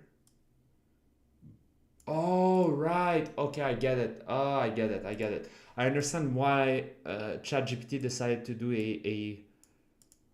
this weird thing here, because basically both of these variables are private, so I can't access them. But because this weird function, like Vector3-esque function, is public, I can access this, which return blah blah blah gives me this. But I mean, fuck that shit, bro.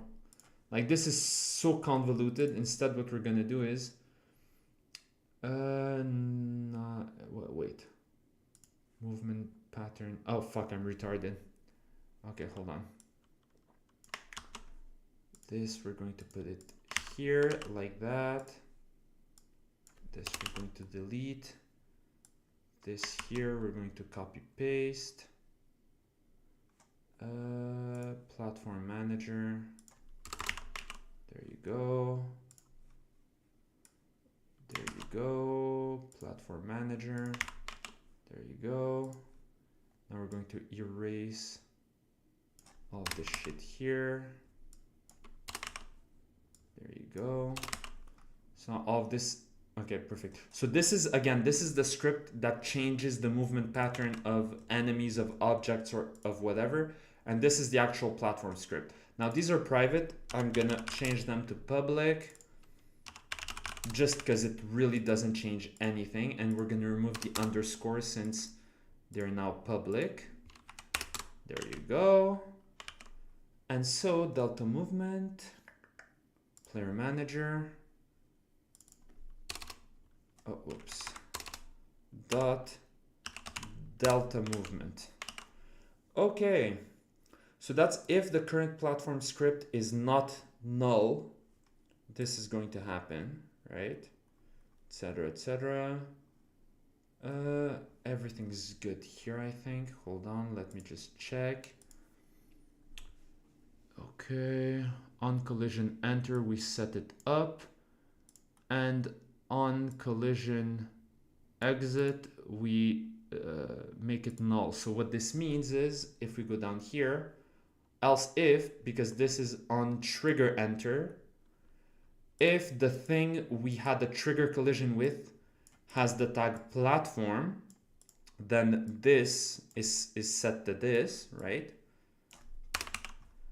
And here's where the on trigger enter ends, and now we're gonna do on trigger exit if other dot compare tag platform, bada bing bada boom.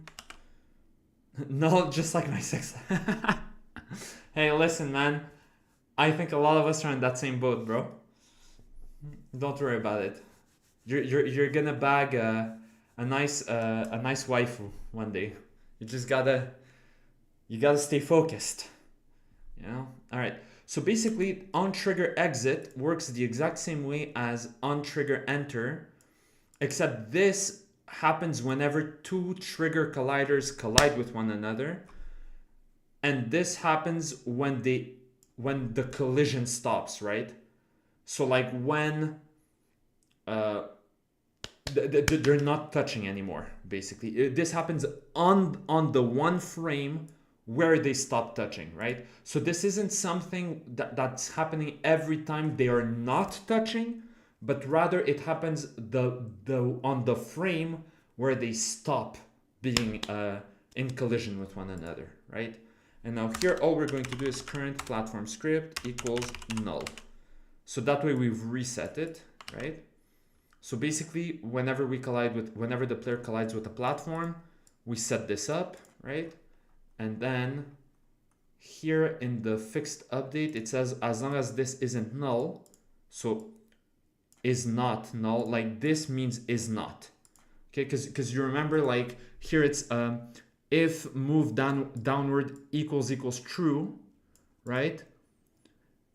What I could do is write this, which would be the same as writing equals false, right? This right here is the same as this. Both of these are the exact same, right? So let me just reset it.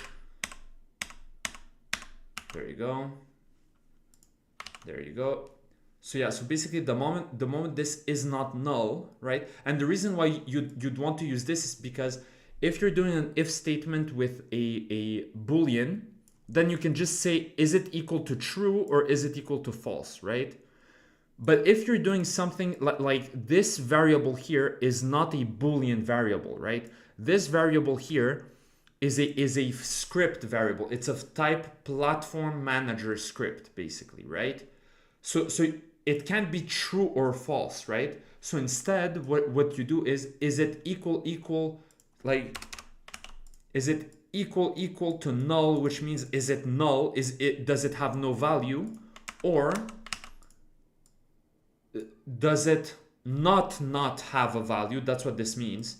So this here means does it not have no value? In other words, does it have any value? If yes, do this, right? So now let's see if it's going to work. I think we have everything that we need. And I think we're gonna end the stream probably in the next like 5, 10, maybe 15 minutes at most. And we're gonna probably continue adding more mechanics tomorrow, right? But let's see here if it's going to work. Hold on. Okay, there you go. Oh, fuck. Platform. Okay, so if you look here, you can see its last position and its current, like, what its last position is, basically, right? So now, let's go here, right? Oh, Jesus. Oh, fuck. Okay. Fuck. Okay, hold on. The jump zone is way too strong. Jump height, let's put it at 10. Let's put it at 5 actually. Let's see. Because that was way too fucking strong. Okay, hold on. Okay. Perfect. See? Bada bing, bada boom. But now I can't jump on it. Right? I can't jump off of it. And let's see why. It's because I'm neither grounded, I'm neither moving upwards, or airborne, or falling, or none of it, right? So, right, I got a question though. If we are ending it now, I don't know if it is too early for this, but if you all want, because my only strength is writing, I could come up with a multitude of... Hey, go for it, man. Like, as I said, like, that's what the Discord server is for, right? And also ask your question away. Like, my streams, like, I try to keep them like 2.5 hours, just because I also have, like, I need to work on my game and do a bunch of other stuff. But there's no, like, set time limit or whatever. So just ask your questions away, and, like, if we stay here for another half an hour, then so be it. It's just that, again, in general, I don't want to take up too much of you guys' time. I also don't want to take up too much time with these streams, just because I also have other stuff to do, right? But yeah, so ask your question away. Go crazy. 24-hour stream incoming. I wish, but no, I'm not enough of a NEET for that. Hold on. Okay, so let's fix the issue we had with the fact that it wasn't grounded, right? So basically, when it collides with the platform here, what it's going to do is force it to be grounded, right? So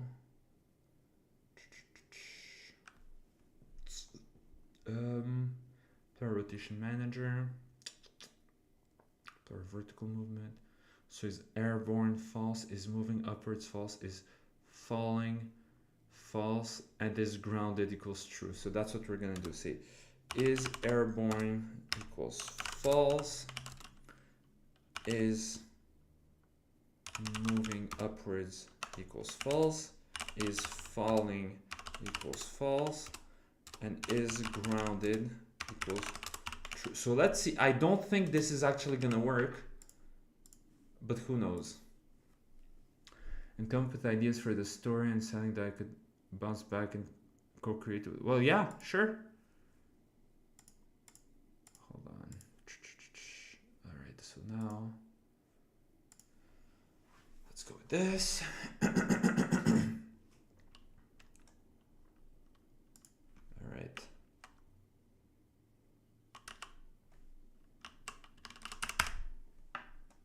So now, okay, so now we are technically not grounded. Now I am. Okay, interesting.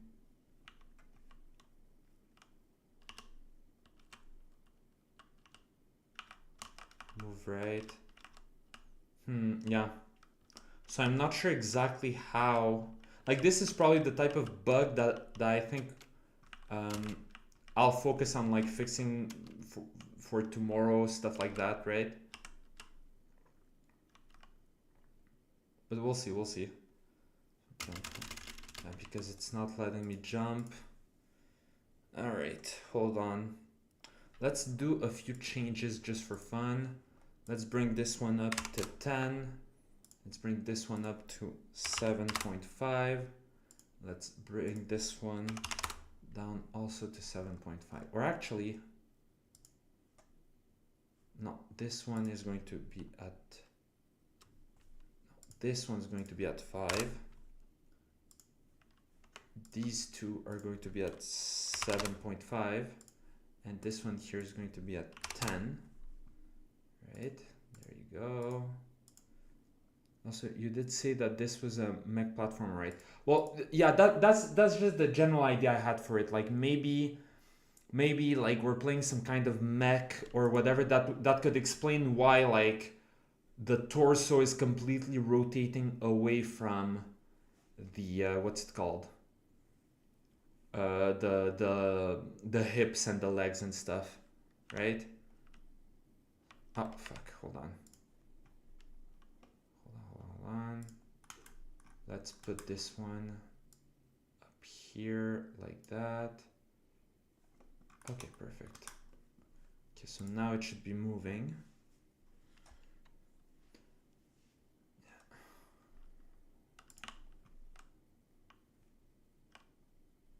Alright. Okay, so at least this is working fine. Okay, perfect. Oh, wait. Oh, I think I might know what the issue is. Hold on. Plus 0.5. Okay, hold on.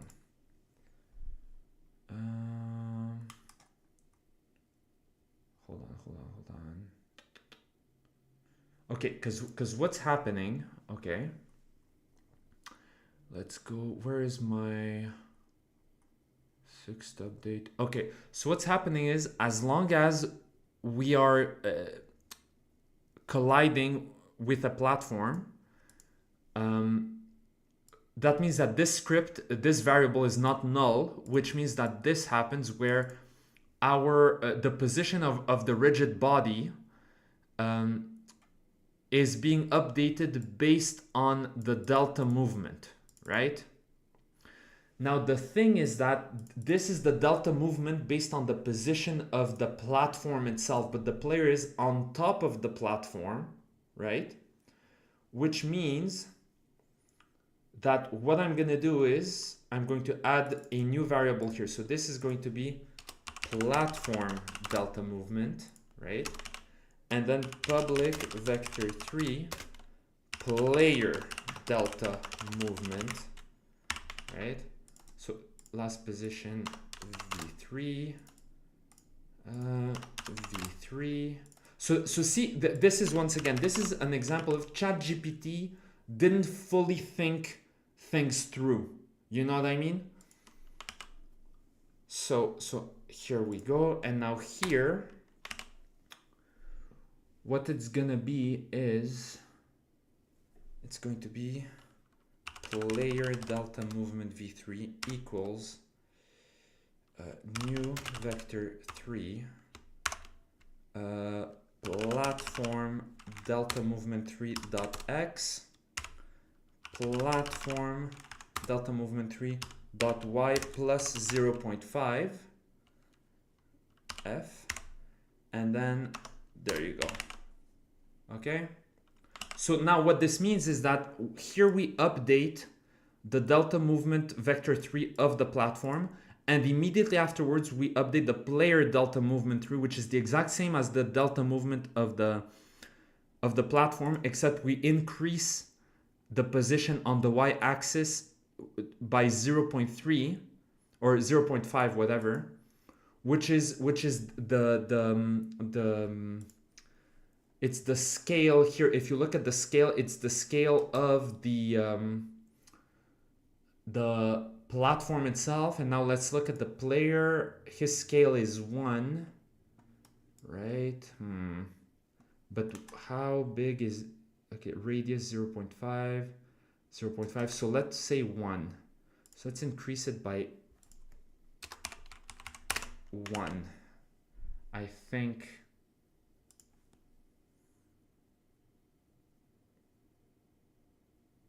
there you go. So I think that might fix it.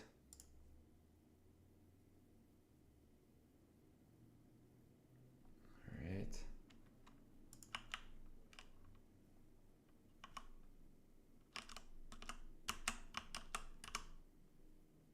Is it? Hold on. Oh wait, or it might also have to do with the fact that when the player collides with the platform, it becomes a slope, but its rotation is frozen. I have no idea. All right. Well, anyways, I tried. Hold on. So encompass idea. Okay. I just wanted to be sure before I start writing things down after the stream. Also, because I'm really ghetto, it's going to be a notepad doc that I'll put into the Discord server with a bunch of ideas. Sure, sure, sure. So if both are the same, you're grounded. No, okay, so basically what was happening is that when the player is on top of the platform, it was telling, oh wait, I'm fucking retarded. I forgot to change it here. Jeez, player delta movement. Jeez, so that's why I was wondering. I was like, oh, it looks the exact same. Jeez, okay, so I'm gonna explain to you. Yeah, I'm gonna explain to you what's happening. Okay, so the first delta, the platform delta, determines what the change in position from the last position to the current position is, right? And then we just record this change and we move the player according to it. Now the problem with that is that this is the position of the platform, but the player is on top of the platform. And so the reason why the moment the player jumps, like hits the platform, it starts like there's a slight vibration is because the player is constantly being pushed into the platform, if that makes sense, right? And so that's why, because basically the player is constantly being forced to move, it doesn't register whether the player is airborne, grounded, or whatever. Now again, I'm not sure exactly if that's the real problem. Okay, well there you go. See, so now there's like an opposite. Jesus, yeah, there's an opposite problem. Jesus Christ. Yeah, so I'm not sure exactly what it is. Again, in this instance, I would once again ask ChatGPT and be like, hey, like, what's the issue? What's the problem? You know, blah, blah, blah, blah, blah, blah. Right? This is typically what I do. Like, I try a few things on my own, and if it starts taking too much time, I'm like, yo, fuck this shit. Like, I'm just gonna... Yeah. Like, I'm just gonna start, like... asking ChatGPT to save myself some time, because like I don't have all day to do this shit, you know what I mean?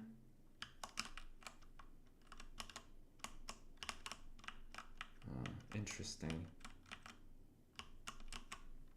Okay.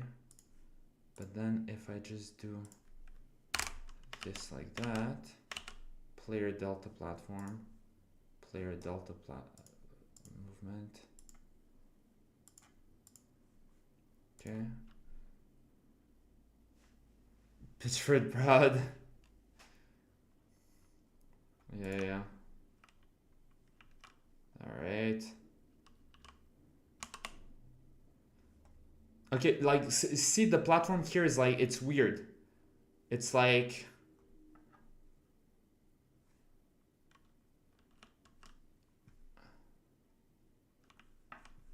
Yeah. Oh, fuck. There you go.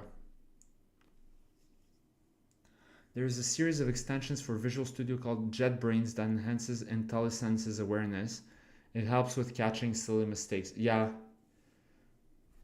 I might look into it eventually, but like at the same time, mistakes like these forces me to like be focused and like not fuck around. You know what I mean? Like make sure I'm doing everything properly, right? So anyways, hold on. Let me just link the Discord server. Israel. All right, hold on.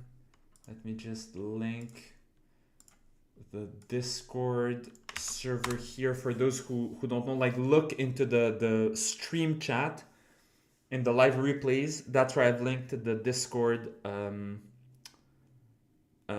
channel, right? So for those of you who aren't on there, join it. Feel free to join it. And Jarvis shed it.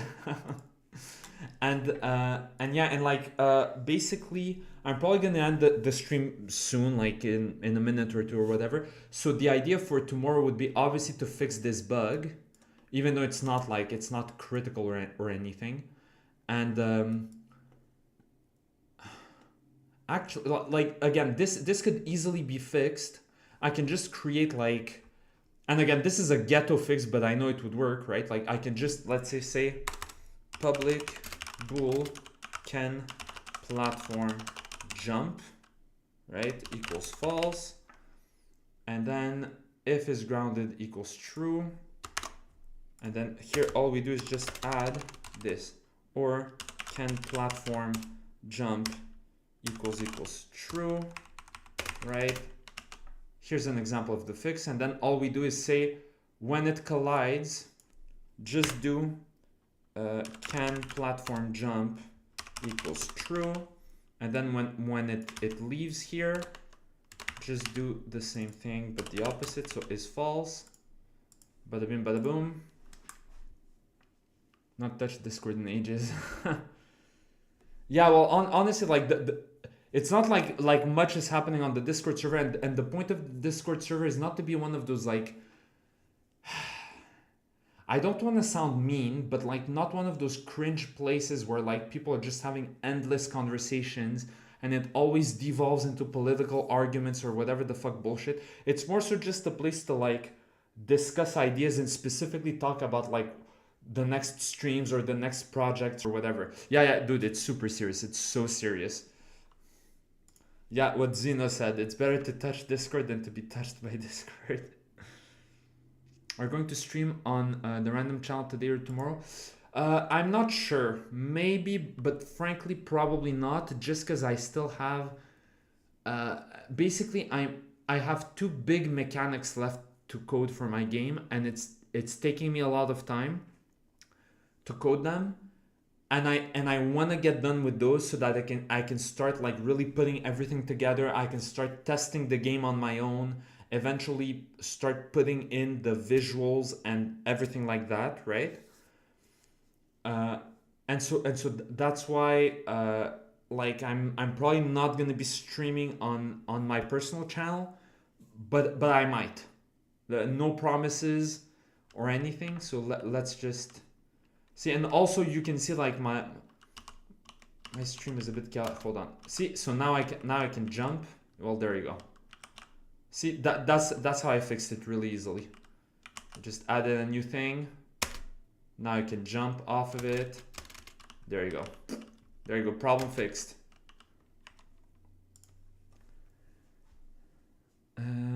I try and get some decent placeholder assets in ASAP. Well, that's the thing. For my game, I have, hold on, I can show you guys some of them. I just need to remember which ones. CC asset, FBX assets. No. 3D assets. Okay, finish. Okay, so I can open this one up, I guess. All right. If Blender is actually gonna open. Okay, there you go. So this is an example. This is like the very first prototype I ever made of a ship, right? And like it doesn't have any textures. That's why it's all gray and stuff, right? But this was just me fucking around, right? Like I'm not sure if the ships are all gonna be this detailed, more detailed, or less detailed, right? But that's like an example of some of them. Hold on. Now let me just look, because here I have a huge list of different variants, but I forget which ones are actually finished, which ones aren't, right? So let's say this, right? Well, a lot of devs I know literally just rip models for placeholders. Yeah. Okay, so yeah, this one is definitely not going to be used in the final product, but this was again me just fucking around with basic shapes, you know, stuff like that. Let's see. Destroyer. Hold on. No. This. What? Oh, okay, yeah, this sometimes happens. sometimes Blender just crashes immediately. Okay, yeah. So this again, like as you can see, like it's not entirely perfect, right? Obviously. Here we have a destroyer. Let's say maybe a heavy frigate or something. Okay, yeah, no, exactly. These are more of the old. Oh, okay. There you go. I think, yeah, okay. So here's another example, right? Like I was messing around with like how detailed I want them to look, how, like this model here is kind of more representative of a final product, because since I'm going to have like thousands of spaceships at once on screen, there's no point in making them super detailed, right? And actually the basic shape is more important in order um, uh, to to how can I say, for it to be intuitive, for the player to immediately see a shape and be like, oh, I know what kind of ship this is, right? Well, a lot of the, yeah, activate statistics. What kind of complexity is that? It looks good. Okay. I'm glad you think it looks good. Did you do all the UVs on the model yet? Nope. That's pretty nice. Getting an idea of what you're going for. Nice. It looks like the hunter killer from Terminator. Yeah. That one's really nice. Want to see them in action. You're a fan of Homeworld? The only Homeworld game I've played is Deserts of Karak, and I really enjoyed it. I've never played the original Homeworlds. I was speaking with AGT Infinity about this. I played the demo about a year ago when they released Homeworld 3, like right before they released it. I played the demo for maybe 90 seconds, and I hated the controller so much that I immediately uninstalled it. And I haven't touched it since, and I'm glad Homeworld 3 fucking died. Looks like one of the Reapers from Mass Effect. So the idea, so the idea with this is that I start with a basic shape, and then I bought an asset. Hold on, let me find it for you. Google Blender asset store.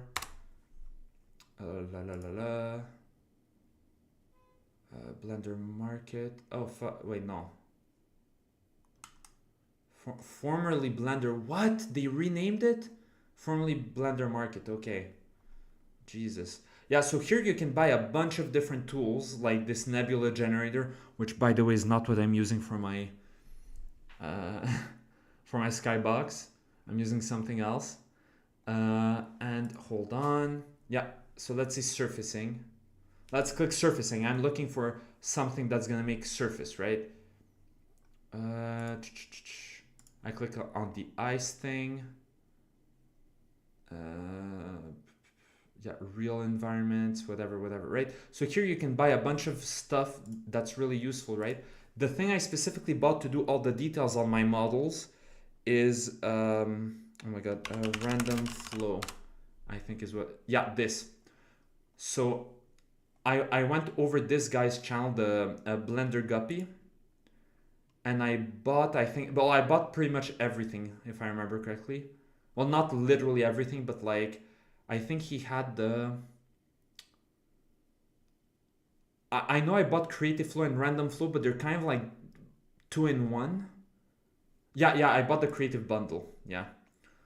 Which contains Creative Flow and Random Flow. And this is what it allows you to make, right? Now here in his examples, he has added textures, right? But this is the type of stuff that it allows you to make, right? Which is really cool, obviously, right? And so what I do for my models is I make a basic shape. Like if I were to remove all of these, I make this basic shape, and then I use the tool to add like the details, right? Bada bing, bada boom, right? And that's it. That's my model, for instance, right? I have a few others, I think.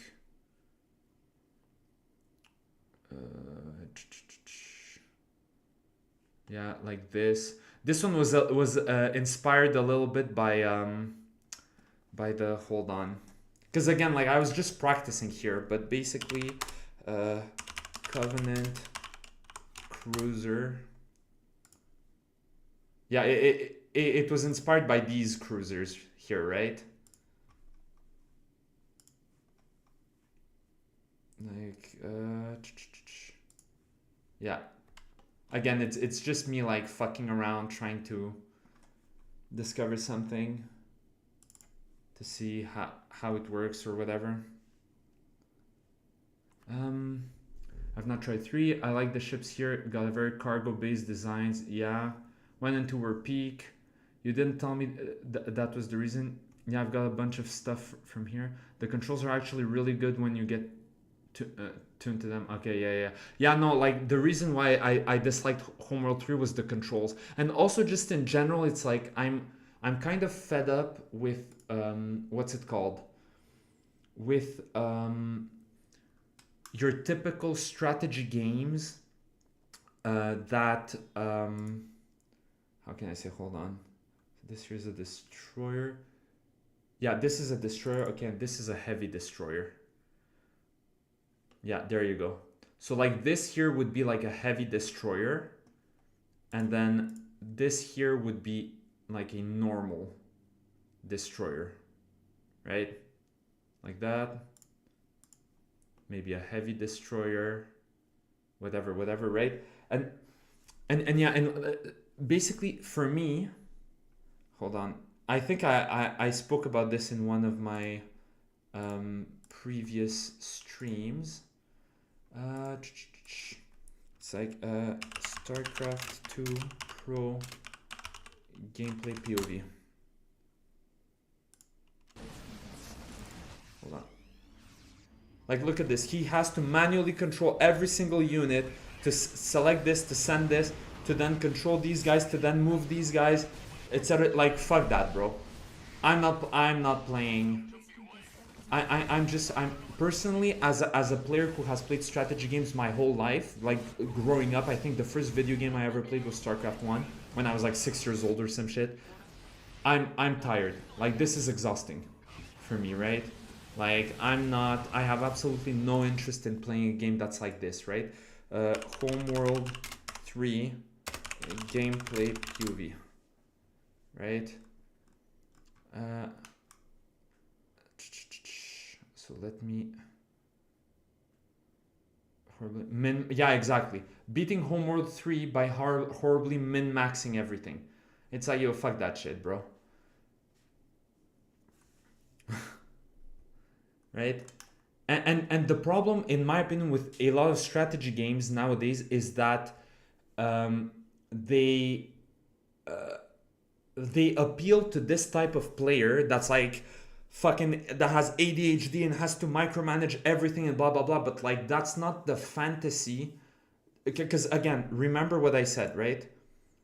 Meaningful gameplay, gripping fantasy creates an immersive experience, right?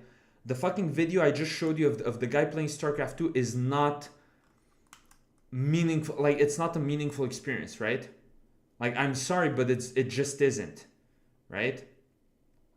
Hold on.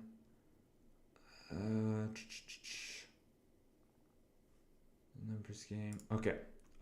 Here you're gonna see a player playing the game, okay? So here, like you have your ship, and here you can create a bunch of ships on the right hand side. Here you have all the controls. Now you need to move, and again, you need to micromanage all of your different units, right? You need to select these, you need to select these other ones, you need to move here, etc. It's like, bro, like what are we doing, right? Like, it's like, no.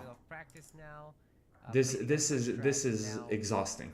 For me, at least. Again, I'm only speaking for myself. If you guys enjoy Homeworld, I'm not saying you're not allowed to enjoy it or anything, right?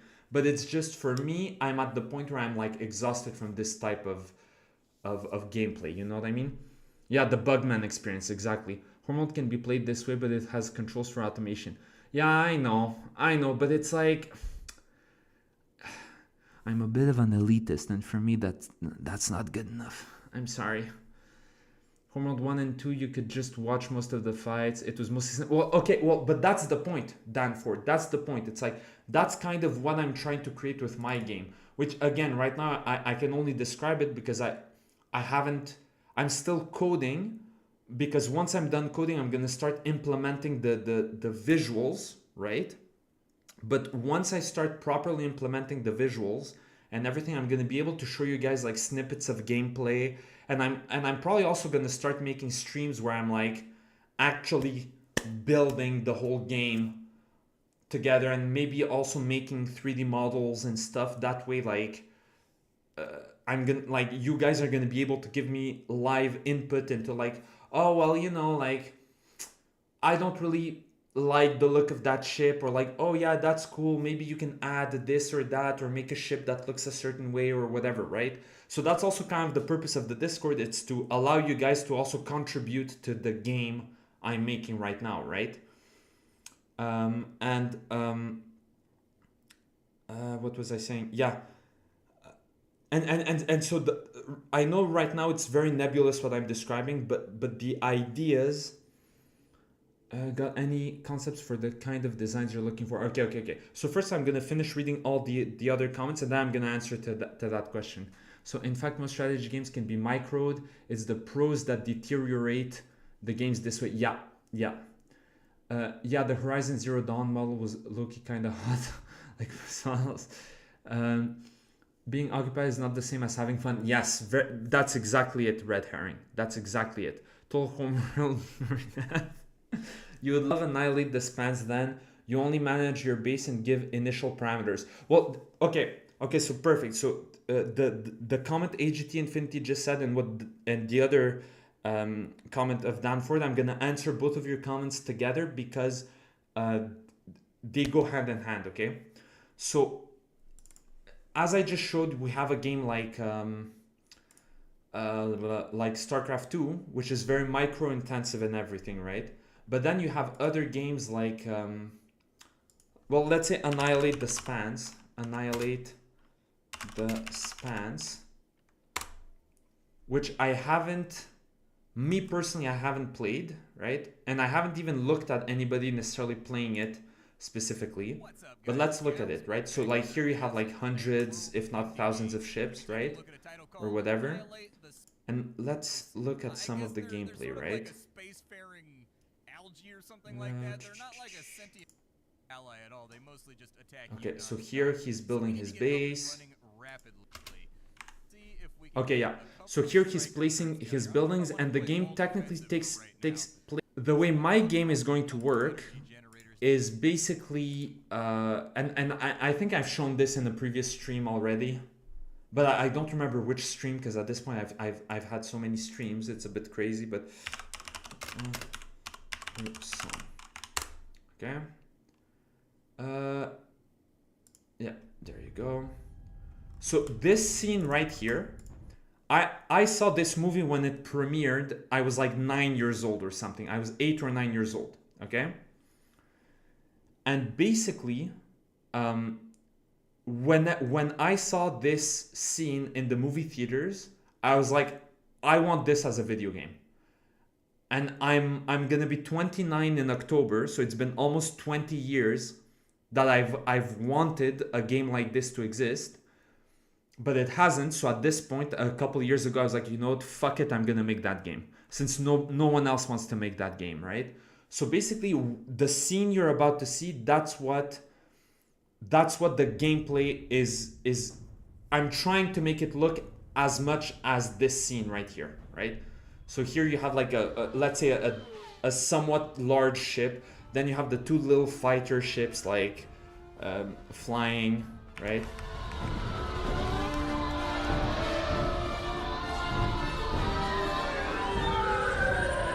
I'm not sure if you guys can hear the music.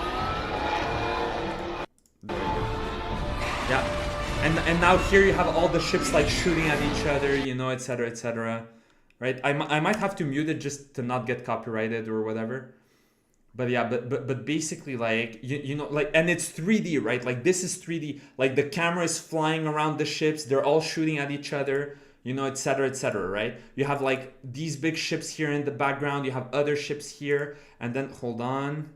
Let's go back a bit. So here you have the planet's surface in the background, etc., etc., right? So, like... This is the, again, if we go back to what I was saying, meaningful gameplay, right? Gripping fantasy equals immersive experience, right? That's what I'm going for, right? Again, a lot of people say like Star Wars Empire at War. I've never played it. I've seen some gameplay and it does look like it, but my gameplay would resemble a bit more Homeworld, right? It's two planes, the base plane and the ship plane. Okay, gotcha. Yeah, so that's cinema. Yeah, you could probably remake this scene in any Homeworld game. Yeah, exactly. The only thing is that in Homeworld you can't have like hundreds, if not thousands of ships without like kind of breaking the game, right? Whereas my thing, the thing that I'm aiming for with my game is like what you see here, like at scale, like the planet is gonna be the scale of a planet, right? The ships are gonna, like, big ships are gonna be big, medium ships are gonna be medium, small ships are gonna be small, right? Etc., right? And let me just go back to here. I have a whole folder with what's it called, with artworks and concept arts that I found like online to help me visualize what I want my game to look like, right? So let me just give you an example of some of the ideas I had, like for the combat, right? Like maybe you can have like the planet here with the different ships like orbiting, right? Like the different hologram things, right? So the way it would work is like, imagine you look at all these different, oh fuck, I'm burping, sorry. All of these different dots here, right? And like and each of these dots, let's say it's like a message from one of your units, right? Like, we need help here, we need reinforcements, whatever, right? And like you can click on these and like respond, and like you act as a commander who's giving general orders to your units, and then the units using their AI need to respond and figure out a way to optimally obey the orders you give them, right? So here are like a bunch of other artworks that, like, you know, I'm using as inspiration, you know, maybe something like this, you know, like, again, more three-dimensional, of people like shooting at each other, etc., you know, and whatnot. It's not Empire at War, it's very traditional. Yeah. You have a whole folder of Galgadot.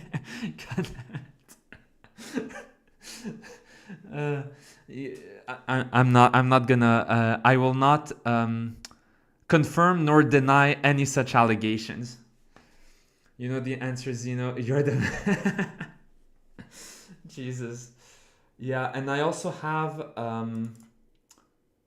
here a folder with like a lot of the civilizations I've been thinking about, right? Like I think the first one, so basically when I'm hoping to release the game in early access at some point in October, preferably right after Steam Next Fest. So let's see when that is. So right now my goal is Steam Next Fest October 2025.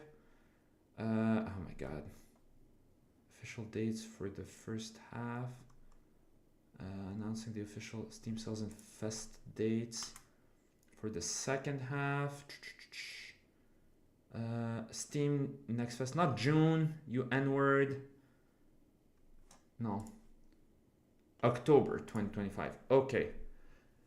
So basically, okay, so the Steam Next Fest October ends on October 20th. So right now, again, no promises, but right now I'm planning on releasing my game in early access.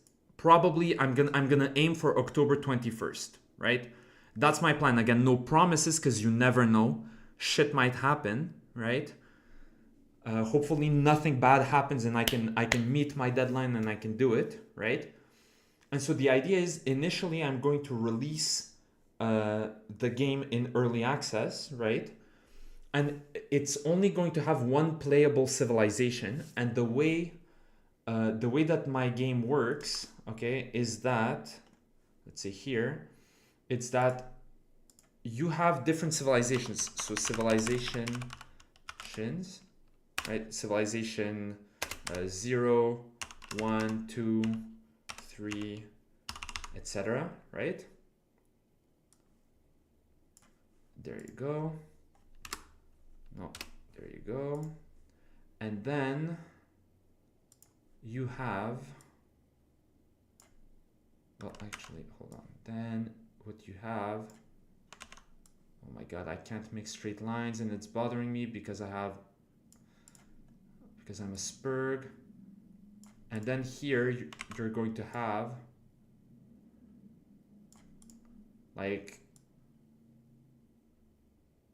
etc, right? Like, let's say, there you go, like that, right? You're going to have like faction 0, faction 1. Oh Jesus, I can't write. Faction 1, faction 2, etc, right? Right?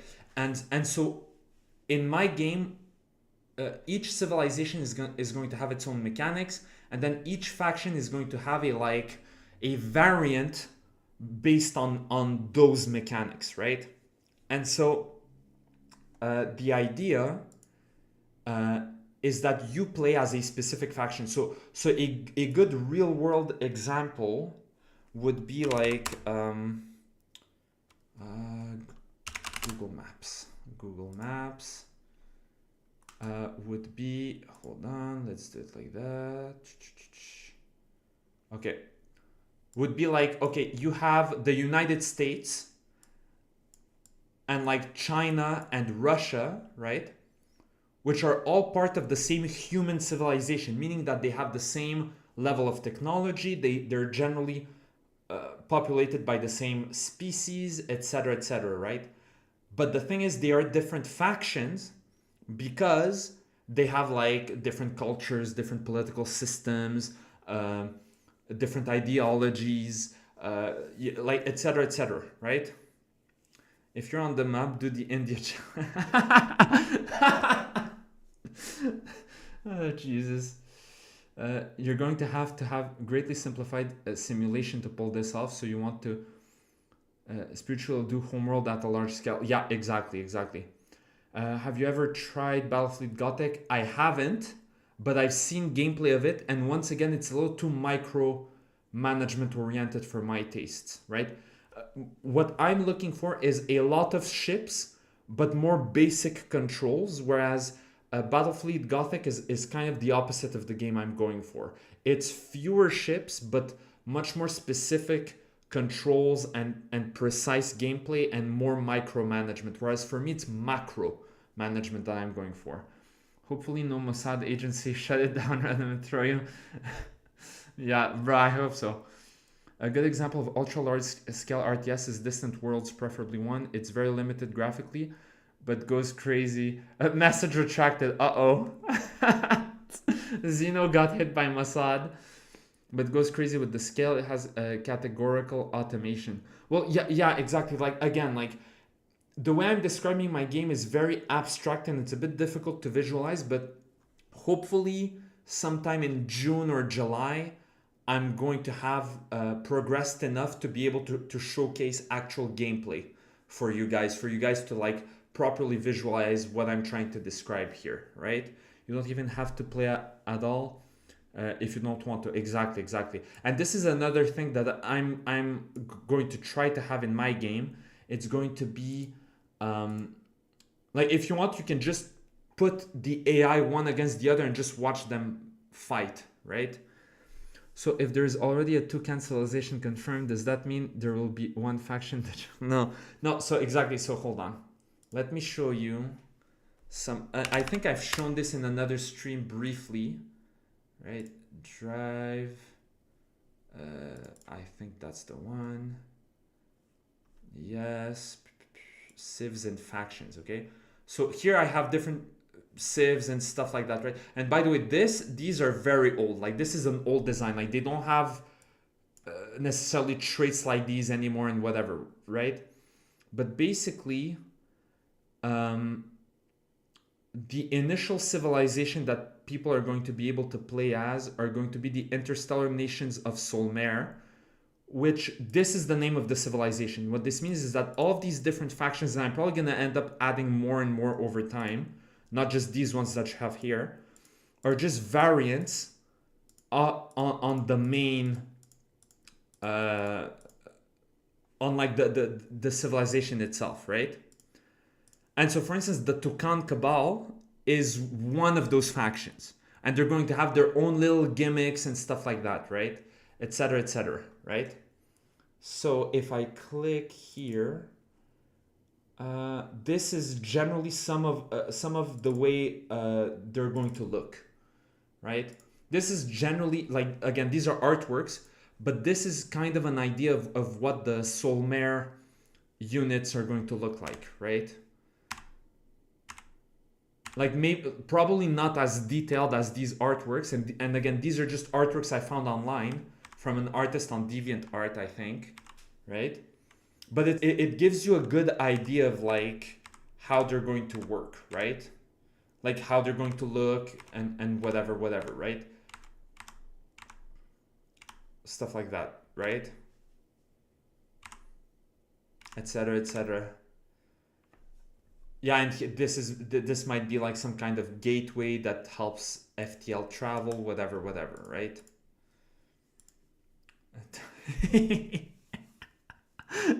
Yep. The capital, the homeworld of the Tucan Cabal is Talmudis. Any links with real life are completely coincidental. I think I know what you're going for. I'm getting homeworld, ashes of the singularity, distant worlds, etc. Vibes. You're working at a gap though, so this is a unique concept for everyone else listening. Okay, yeah, exactly. Well, yeah, like AGT Infinity is probably the one I've talked to with the most about this, just because we're both in EGAD's server and stuff like that. So like I've had lots of chances to talk to him about it, and he's a big homeworld fan too. They're gonna get it. And do parts of what you want, but not all of it. Yeah. Cry as deeply you had, but that's well, exactly. Like again, I'm gonna add all sorts of mechanics related to each different faction and stuff like that, right? But yeah, so that's generally the idea with my game. And the last thing I'm gonna show you guys, and then I'm probably going to end the stream. And again, I've shown this already before, but this is kind of like my map of the galaxy. This is not going to be the final product or whatever, but this is just, I created this quickly to just get an idea, right, of how it's going to work and everything. And probably the story is going to initially start it's gonna start somewhere around in region number 10, so somewhere around the Elysian Arcs, right? That's kind of Danford, it's only on the nose if you are a toucan pilled, okay? Oh Jesus. Are there gonna be any thick and busty goth tomboys? I don't know, bro. Maybe somewhere in the dark stars. You don't know. But yeah, so basically, what I'm gonna do is that when I release the game in early access, it's only going to have a few like levels or battlefields or whatever you want to call it. Like players are gonna have access to a couple of star systems in the Elysian Arcs region, and then slowly but surely, while I'm working on the 1.0 version of my game, I'm going to start adding more and more more and more star systems in neighboring regions, right? And like expanding and adding more factions and stuff like that, right? And eventually I'm also going to start adding more civilizations that each have their own gimmicks, that each have their own visuals and stuff like that. And so that's the plan, right? But for now, I'm gonna focus on finishing the game dev streams, just so that you guys can have that as a basic, what's it called, like a basic foundation to get yourself started with Unity, right? And so that eventually, if you guys are really passionate and interested, you can start making games on your own, you know? So are there heroes from each civ/faction that have their own story/history, or is that a bit too specific for what you're going for right now? Okay, so I think I'm gonna answer your question, and we're gonna end on this because I've been streaming for more than 3 hours now. Jesus Christ, and I actually do need to get working on my game. Hold on, I'm just for the sake of hold on. Yeah, so this right here. Oh, not this. God damn it. Hold on. There you go. So I'm just quickly. Okay. I have 55 scripts as of right now in my game, and I will have more scripts. Okay. And just to give you an idea, some of those scripts have like 1,600 lines of code, and they're going to expand. Okay, so again, so this is why like I still have a shit ton of things to do, right? Fuck, where was I? Player belligerent, was it here or was it in player input? No, it was in player belligerent. There you go. Okay, so yeah, so that's why like I'm gonna answer Silver Sterling's question and whatnot, and then I'm probably gonna call it quits for today. Fuck, something just went into my eye. I'm being blinded. Hold on. So are there heroes from each civ? Blah blah blah. One thing that's crucial is don't make the gimmicks strict. No, exactly. They're not gonna be strict. He's a streamer now, blinded by the cabal. Alright, goodbye chat. Also, I was going to stream Star Wars games tomorrow after the dev streams. Thanks for the stream, random. I get to the get a notepad doc soon. Yeah.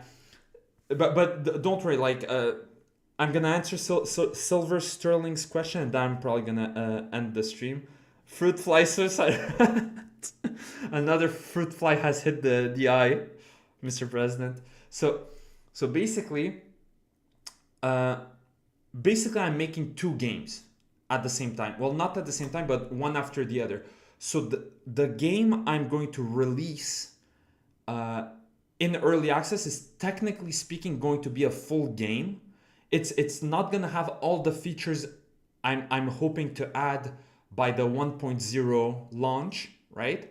But it's I'm hoping to have enough of a gameplay loop, right, to keep people entertained while I work on the full release version, right? And as I said, it's going to start with a few solar systems, and then every couple of weeks or maybe every month or two, whatever, I'm going to add more and more free content to the game as I work on the second part of the game, which is technically its own game, right? And the way this is going to work is that the first let's say gameplay loop is going to be like what I just described, right? Like this like battle of Coruscant type of thing. Hold on. Right? Like here where you have like it's 3-dimensional, you have all the ships flying at each other and shooting at each other and everything, right? Like that. And it's like epic, bombastic, everything. And then eventually what I'm gonna do is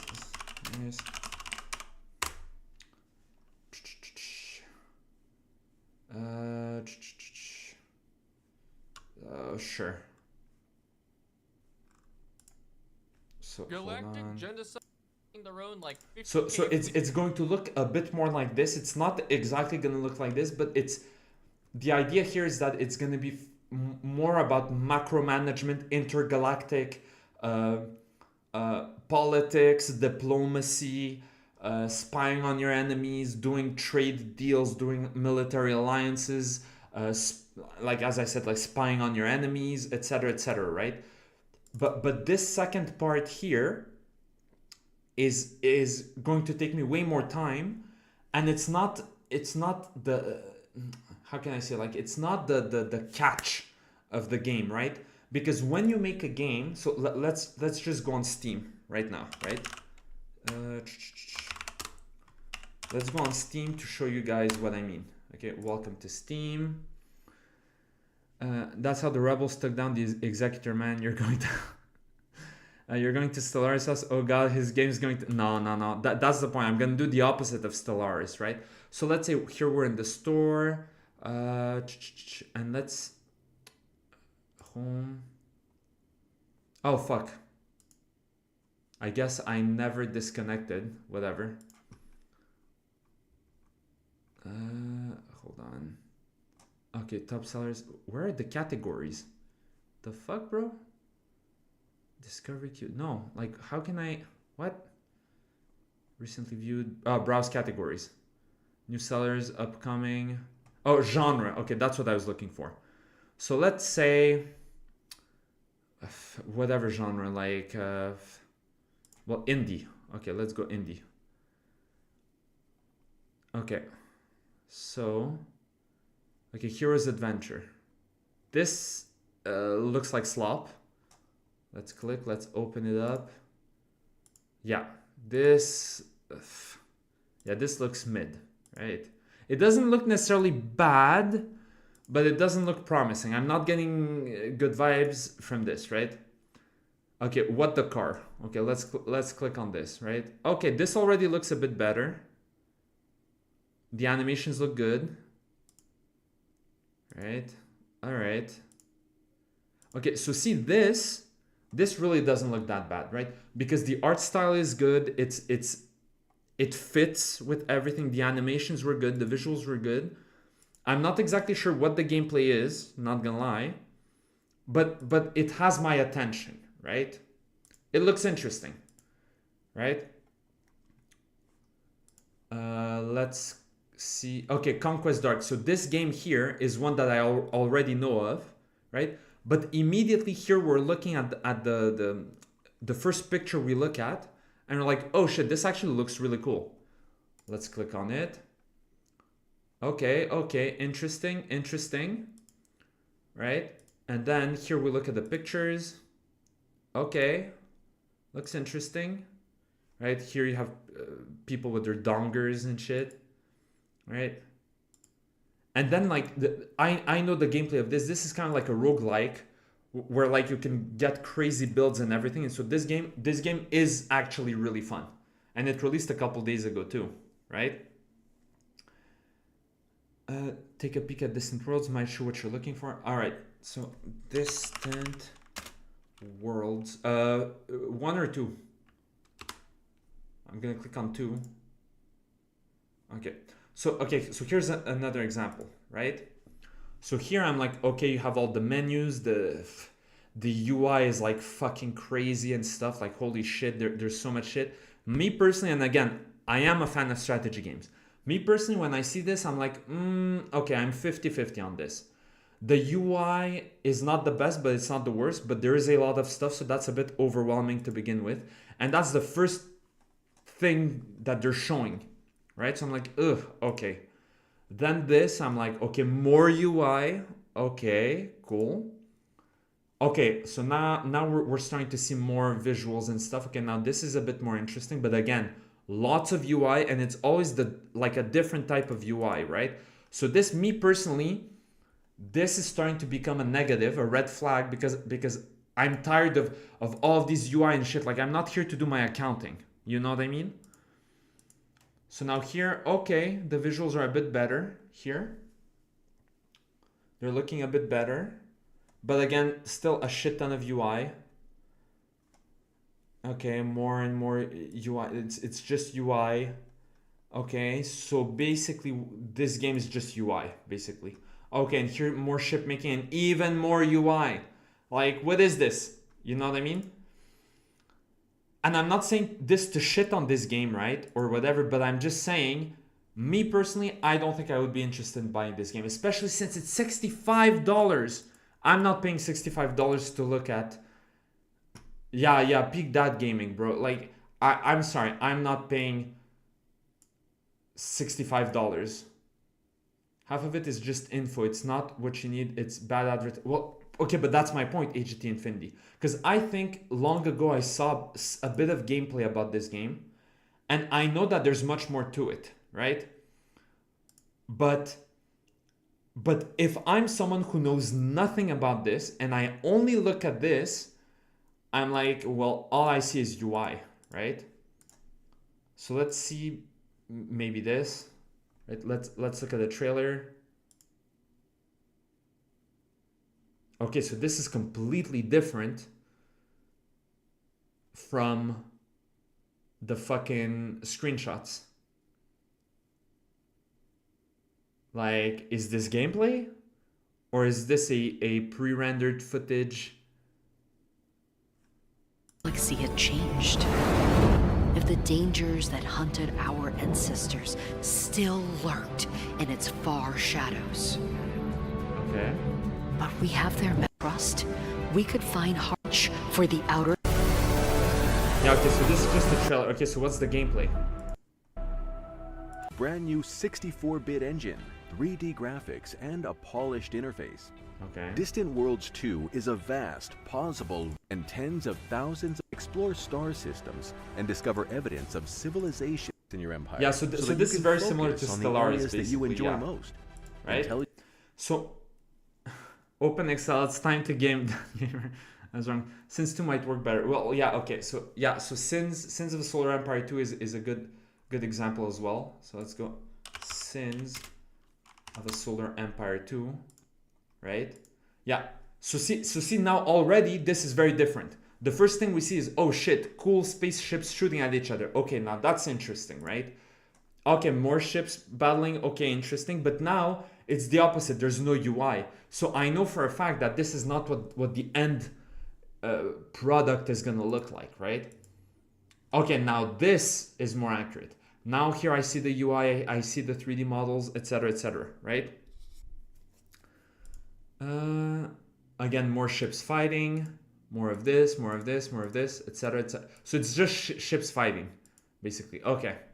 So see, Sins of a Solar Empire did the opposite of Distant Worlds.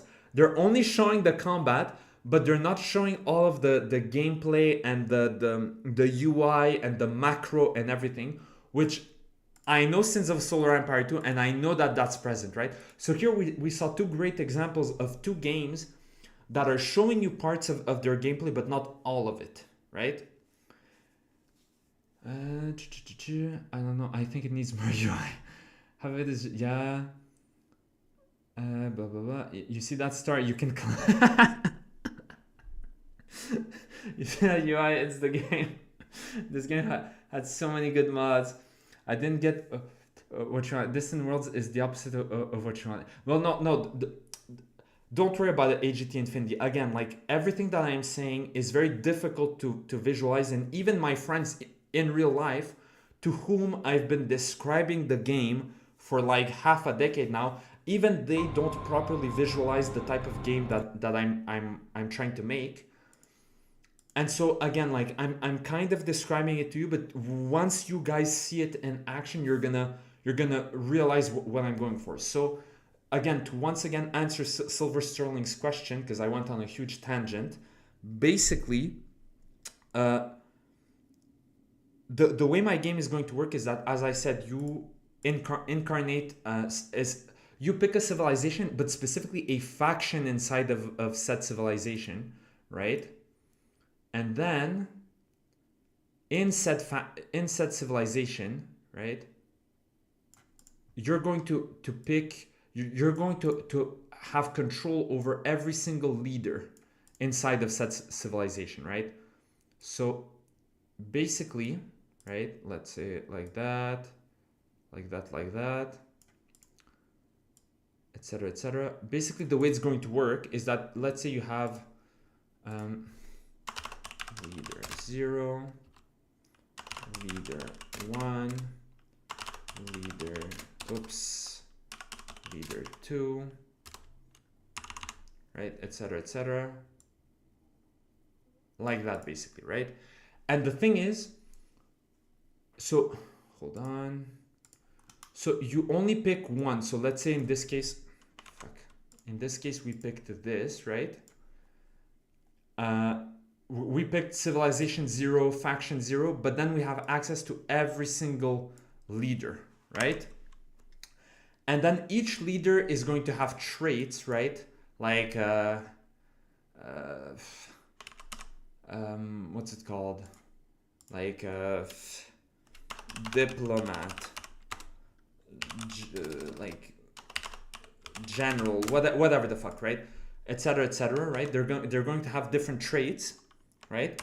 And then depending on which, basically whenever you're doing a battle, you're going to have one of these leaders, like either this leader or this leader or that one. Only one of them is going to be able to participate per battle, right? And depending on the actions you take during the battle, it's going to affect their traits, right? So basically, like this one might become like a butcher, in the sense that like the traits that, because he decides to bombard the planet, and that causes lots of civilian deaths, and so he becomes infamous for his tyranny or cruelty or whatever. And so this then is going to affect the way that this specific leader can interact with other factions leaders, right? Other factions leaders and stuff, you know? Like this faction, that faction, etc., etc., right? And so my whole game is that the decisions you make during the battle are going to affect the way you interact with other civilizations or factions or whatever on the galactic map, if that makes sense, right? Does Sins 2 have a gameplay trailer in there aside from the screenshots? Oh fuck, I don't know. Let's see.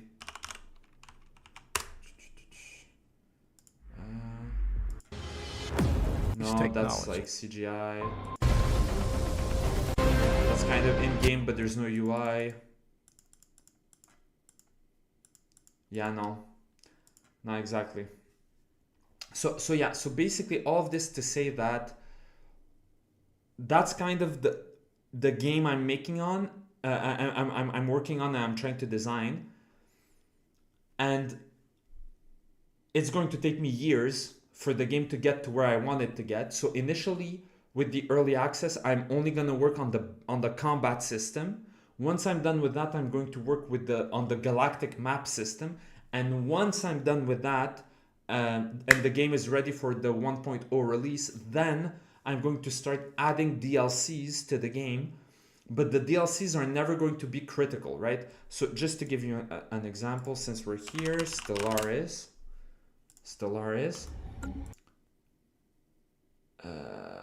You have $400 worth of fucking DLC. That's insane. That's actually absurd, right? And they even have a fucking expansion subscription. That's disgusting, okay? So basically, the upgrade bundle. Okay, so here, bundle info, okay?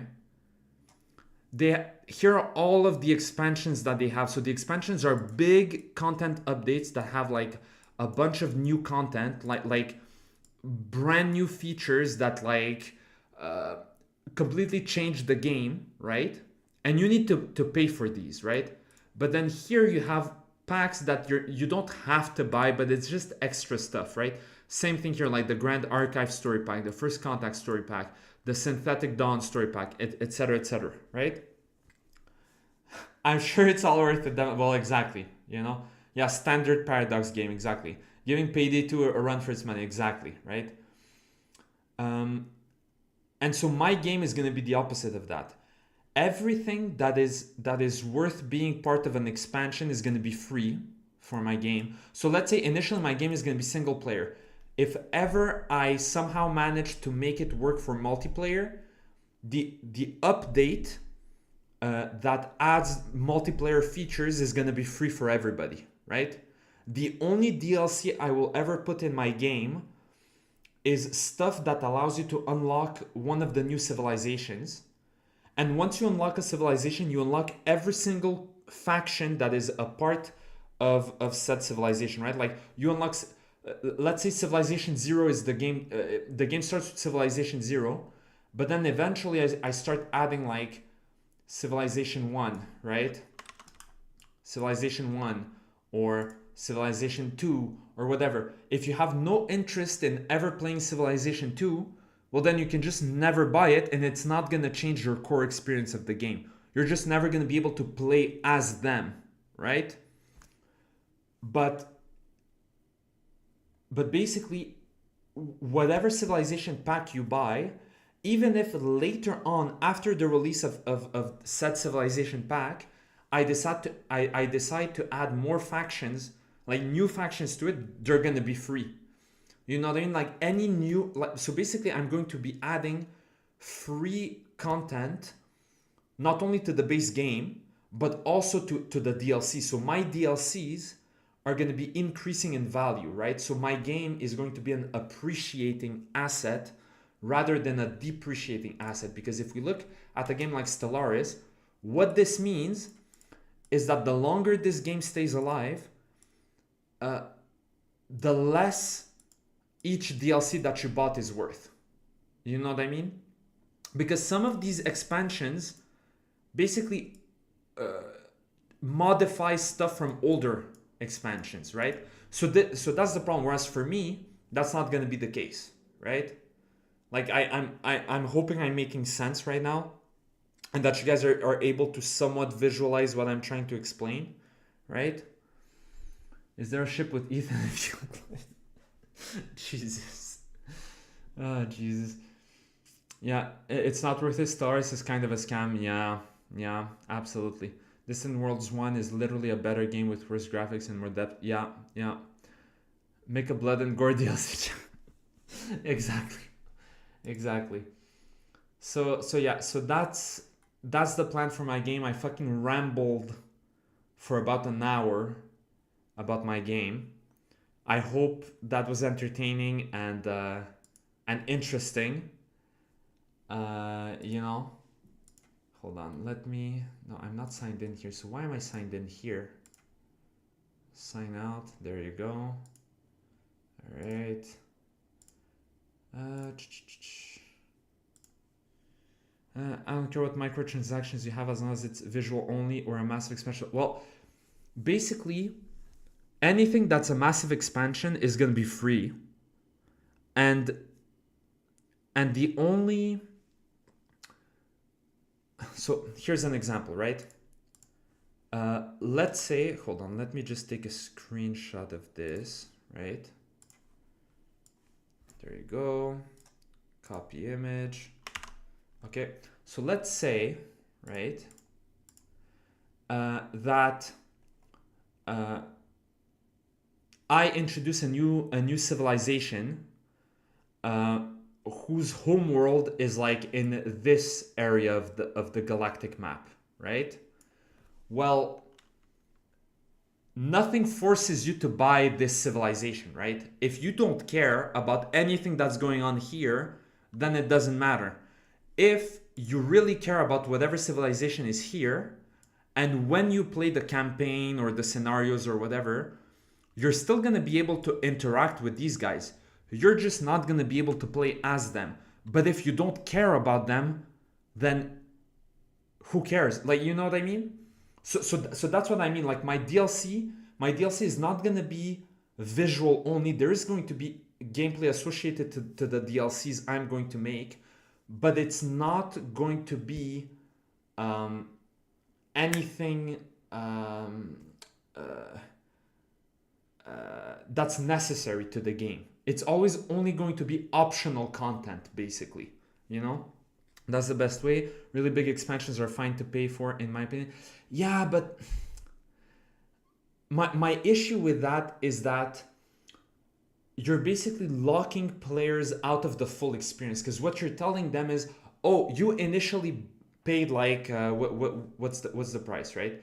You initially paid, Jesus, let's say Sins of the Solar Empire, let's say, right? Oh, you initially paid $65 for this game. Oh, but now there's like the premium edition, or like the bundle, or whatever the fuck, right? Like, you initially paid $53 for Stellaris. Oh, but now there's another expansion or whatever that's gonna cost you another $60, and then another $60, and then another and another. And the message you're sending to your players is that the game they initially bought is a depreciating asset, kind of like a car, right? It's losing in value the more time you have it. Whereas for me, the way I want to do it is the opposite. It's like, my games are going to be gaining in value, so that's why it's better to buy them as early as possible, because you're always going to be getting new free content, right? But at the same time, if for whatever reason you only found out about my game like 3 years after it came out, well, now for the exact same price as the start, you have way more content, right? You don't need, basically the game, the price for entry is not gonna be $400 like fucking Stellaris here, because that's basically the price for entry, right? Or I guess it's $121, whatever. It's bullshit, right? Like, I'm not doing that. I'm not scamming my players, to be honest, right? Hey, Bacon.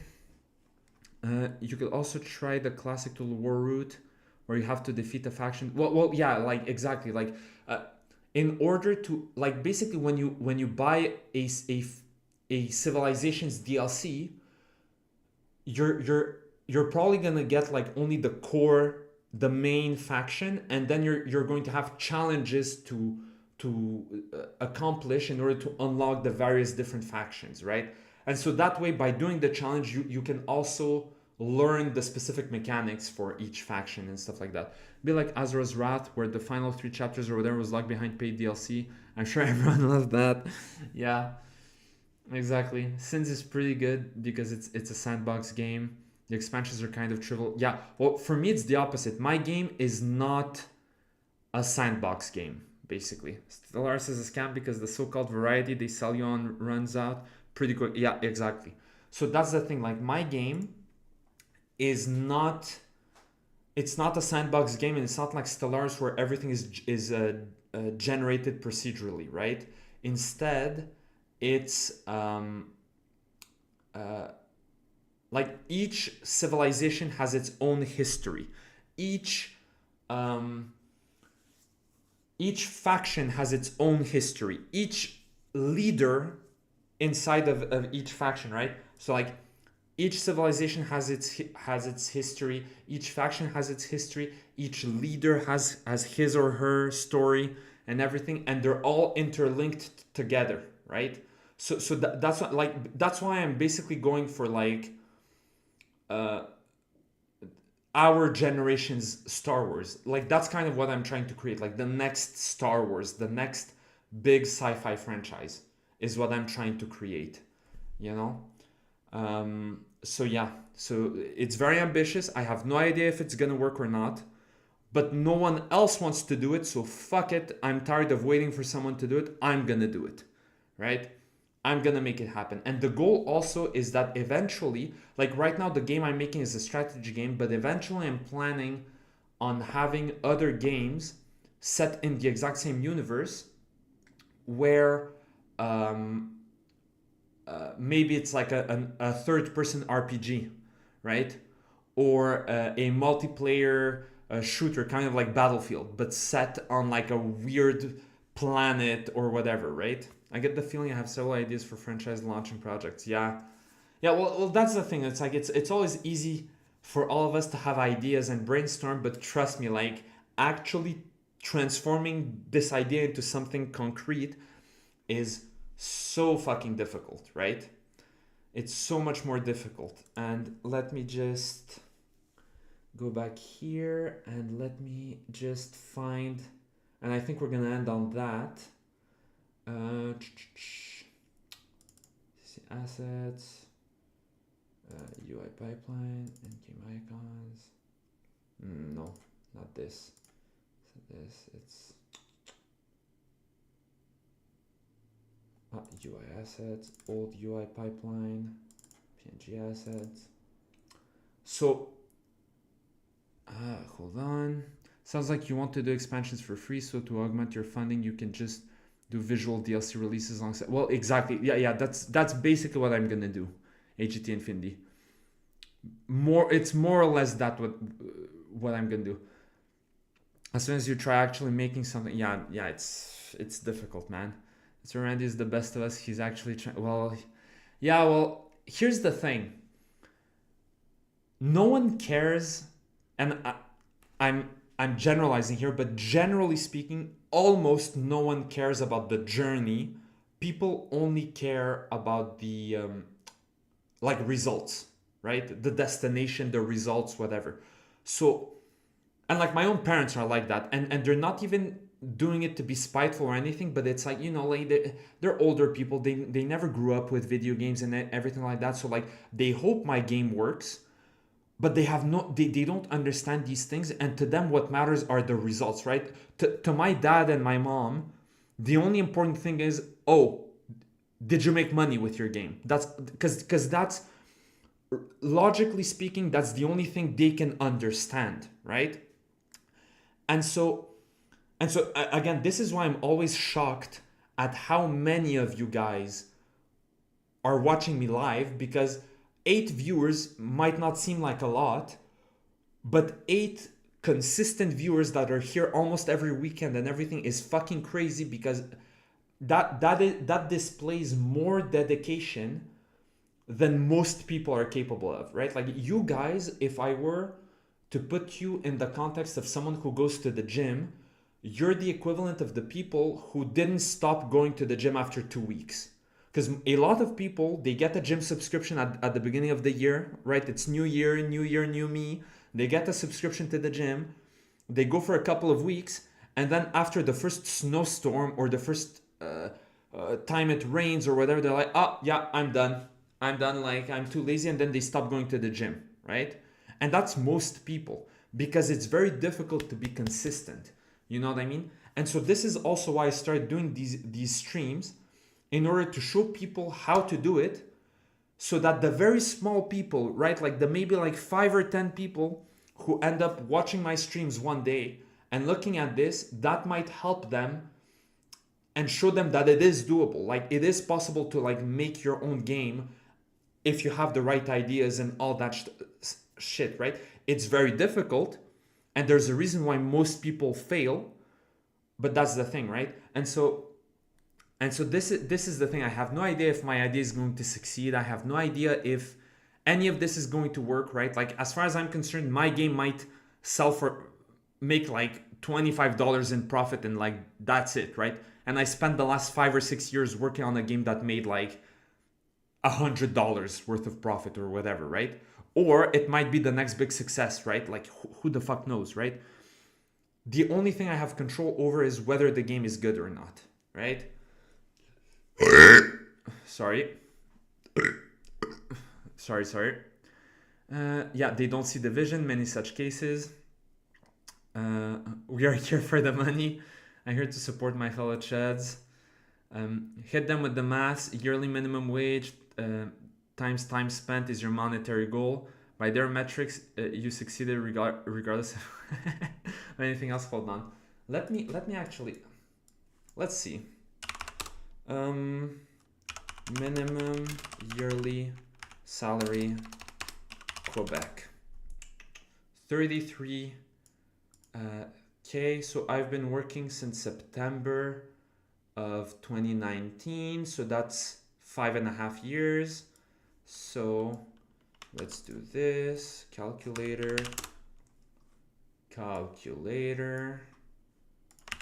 This times 5.5.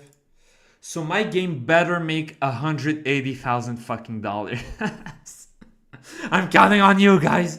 It better make 100k, 200k. You know, honestly, even if I make $1,000 with my game, I'll be happy. Like, I'm gonna be honest, right? Yeah, here to support the chess in the culture war. Marketing is where most indies are screwed. Yep, literally the lottery getting discarded at this point. Well, that's the point, and that's also why I'm focusing on the what's it called? The Jesus. That's why I'm focusing on the visuals for my game, or rather the combat system for my game, because that's the most visually appealing part of my game, and so that's what I'm hoping is going to sell the best, right? But at the end of the day, who knows, right? I've got no money, so I might sell the season. No worries, bro, no worries. You have infinite time, or however long Steam exists. Well, that's the problem. In October, I'm gonna turn 39. 39. Jesus Christ, I'm retarded. 29. Wow. I'm not 39 years old. I'm not 38. I'm 28 years old. I'm gonna turn 29 in October. 89, 69. Goddamn, Bacon. You own fuck. But yeah. and at this point, I've been working on this game for like half a decade, and I'm kind of fed up on working with it and on having put my life on pause, right? And so I want to finish this game. Hopefully it makes enough money so that I can help my parents pay off their mortgage and stuff like that. Oh, damn. Well, bro, I also remember the time before Obama. But that's because I have a good memory, not because I'm old. Yeah, and I want to help my parents with the money I make from my game, and then with whatever money is left after that, I want to actually start going outside instead of just working on my game at home all day every day, and actually get a wife and get a family. Because I've been having a really bad case of baby fever for like 2 years now, but because I'm stuck working on my game, I'm not even looking to date or anything like that, right? Not that it's necessarily easy to date, but you know what I mean, right? So it's really tough. It's tough, but we gotta persevere, boys. We gotta persevere. Randy is the same age as me, so he makes me ashamed. What do you mean? You shouldn't feel ashamed of yourself, bro. None of you should. The easiest thing to do in the world is to compare yourself to strangers based on a very limited amount of information you have about their life, right? And to then just take that little limited information you have about them, extrapolate it towards the rest of their life, create a straw man and be like, oh my God, this guy's so much cooler than me. This guy has it all figured out. When in fact, none of us know what the fuck we're doing. We're all like fucking swimming in an ocean of bullshit and confusion, because the older generations, for a lot of us, not all of us, right? Never compared to a correct big. But yeah, but like the older generations have let down a lot of us, right? Like, I can speak for myself, and I know that Synthetic Man is very similar. It's like when your parents don't put in the proper amount of effort in order to inculcate the good life habits for you, you basically start what's the word? I forgot the word. You start at a deficit compared to a lot of your peers, right? And so we've had to play catch up, right? Like my brother-in-law, so my sister's husband, he isn't like that. And so he always performed well in school. And so the system worked for him. And so he was able to find himself a good job. And my sister is very similar. And so now he's an engineer, she's a doctor, they have a home. They have a really nice home. And they're like in their early 30s, right? They're 30, 31 years old, right? And like they're living the dream, right? but it's not a perfect life or anything, and it would be easy for me to compare myself to them, but at the end of the day, we're all different, and we all need to make do with what life throws at us, right? Of course, but don't sell yourself short. You have taken on the task to do better. Why? Yeah, when others won't even try. Well, yeah, I agree. And that's also why I'm an elitist motherfucker, and I look down on everyone. But that's a conversation for another time. And when I say I look down on everyone, it's not true. I don't look down on people like you guys, because at least you're trying. I look down on people, regardless of their age, who act like baby boomers, which are entitled, selfish, weak subhumans, in my opinion. I hate boomers. That's right, we're just words on the screen. No, you're not just words on the screen. You're words on my screen. And that automatically gives them more value than being words on any screen. All right, so hold on. I'm going to once again copy paste the Discord link, and yeah, I'm probably gonna end the stream now. Shit, I thought you were streaming. Yeah, I'm probably gonna end the stream now. Tomorrow I'm gonna be back at noon as usual. So Saturdays, Sundays at noon. We're gonna continue adding new mechanics to the game. If you guys want, like, go to the Discord server and like start brainstorming ideas for mechanics, right? I know it's easy to do meme mechanics, but I would appreciate like actual serious mechanics. And also focus on like the core gameplay loop, right? Yeah, Zeno, you're not just words on the screen, you're also a voice from the screen. Right? And like try to focus and maybe brainstorm some kind of core gameplay loop that would be fun, right? So right now we have in terms of mechanics, we have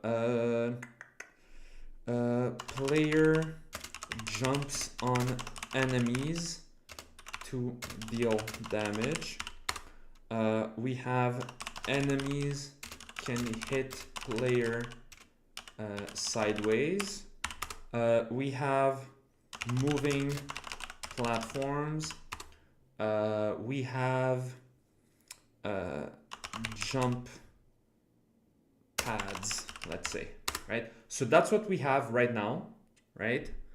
I'm gonna screenshot this. God, this is ghetto. But I'm gonna screenshot this and upload it. Oh, Jesus Christ. Oh, Jesus. Yeah.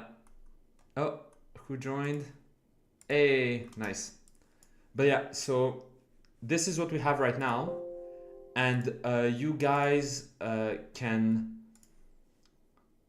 start thinking about stuff like maybe pickups, maybe different enemy types and whatnot, but like let's keep it also simple, right? So yeah, so that would generally speaking be the idea. And yeah, I'm gonna get going. I've been streaming for 4 fucking hours because that's how I am. Once I start talking, I can't shut the fuck up. So now I'm gonna shut the fuck up and I'm gonna let you guys go on with your days. I hope y'all have a wonderful Saturday evening wherever you are. Yeah, streamer blood. And yeah, I'll see you guys tomorrow. Take care, boys. Love you. Kiss, kiss. Hug, hug. All right, take care.